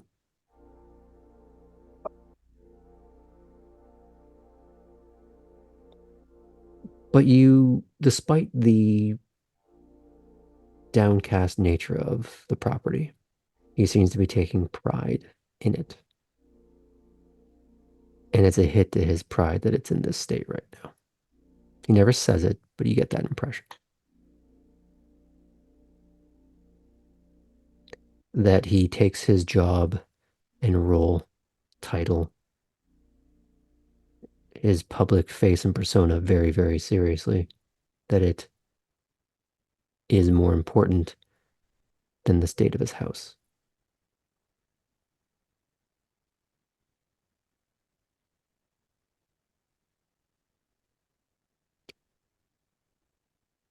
You also get the impression that a good portion of it is his time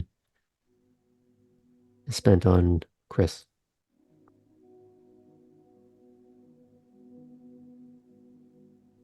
At least trying something there.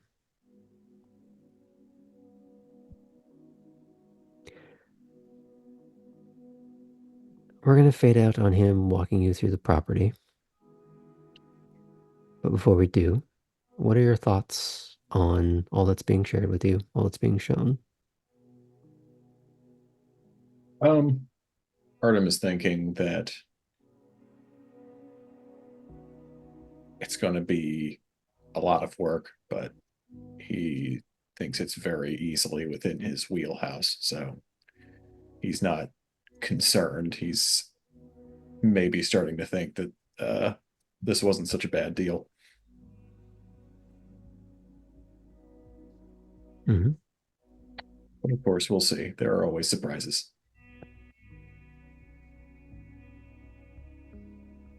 And he also has his own affairs to get into order.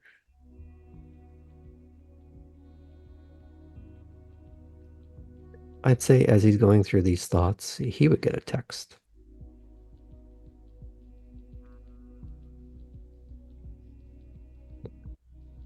It's Misha. We should meet up soon. Text back. When and where? We'll leave it at that. Anything else you want to share? Ready to get to work. Kate.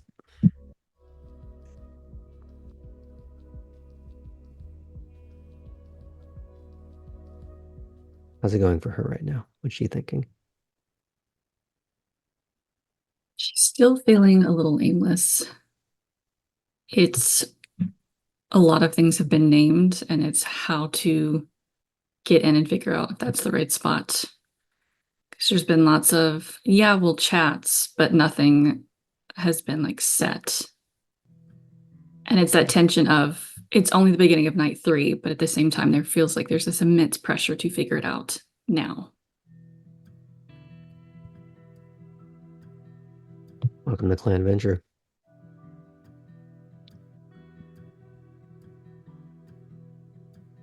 How does she feel about the 2 meetings she just had?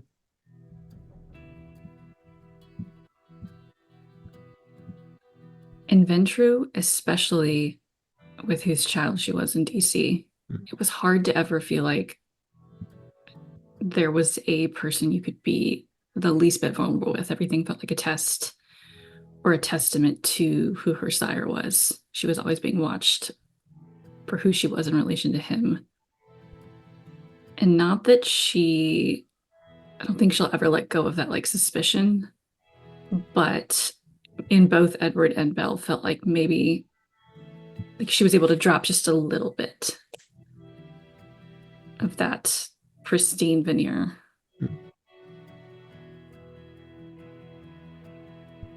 Yeah, we'll see how that translates.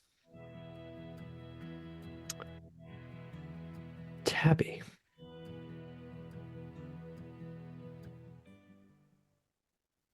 How's it going? Going great. Mm-hmm. How's it going? What's going through Tabby's mind? Tabby, certainly after talking with Cora and Poppy the next morning, kind Next of night.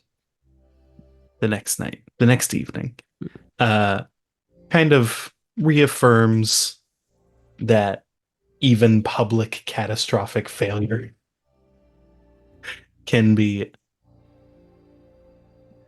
just not really as big a deal, depending. And while it will stick with her and certainly will affect a lot of stuff in her near future and potentially down the line, it was good to literally just socialize for a few minutes that evening and also to reaffirm her own goals. And she is nervous about failure and nervous about the threats that still are all around her, but she is excited to continue working on her prospects and start taking control over what she does with her new city.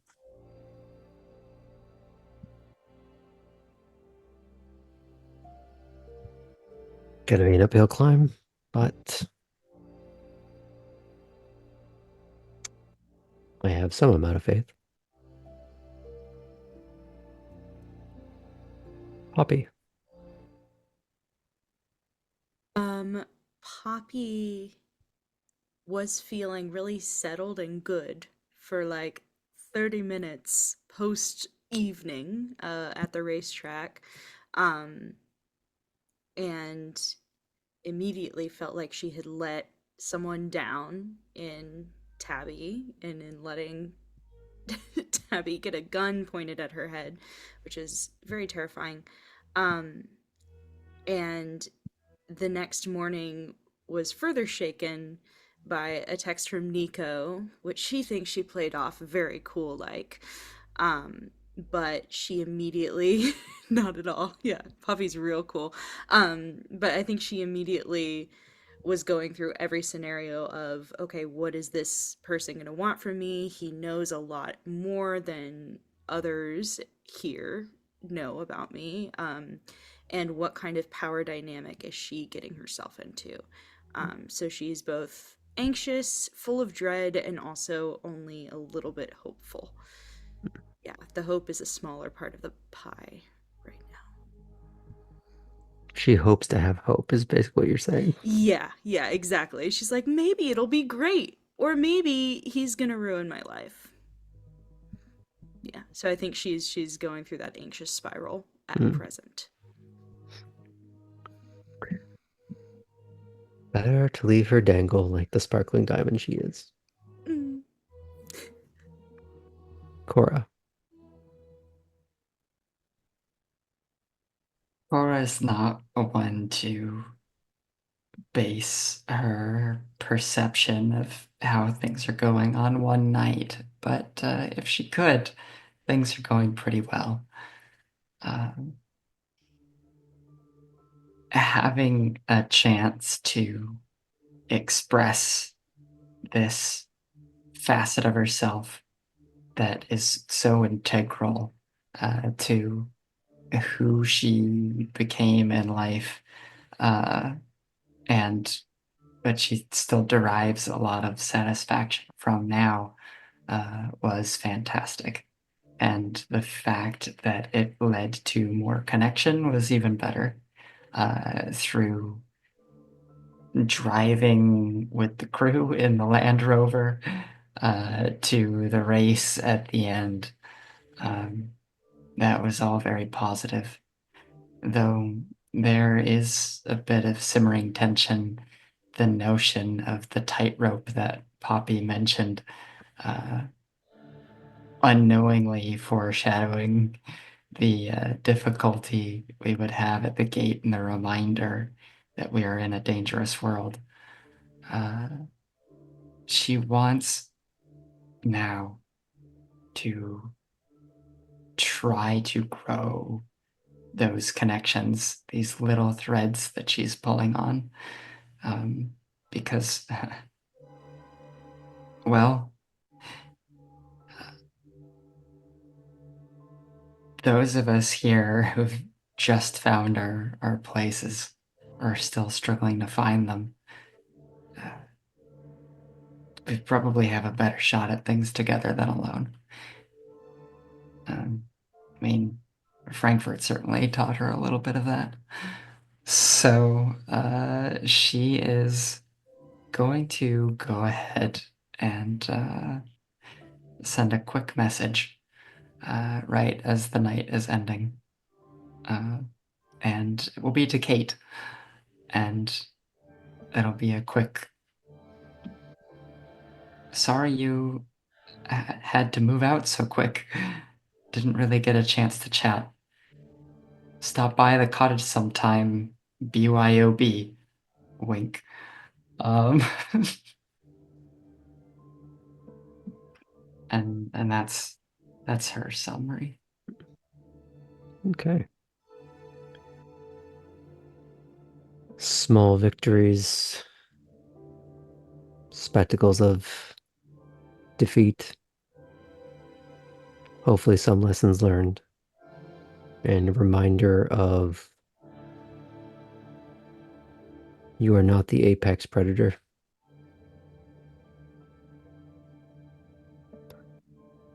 And on that note, we'll end for tonight. See everyone next week.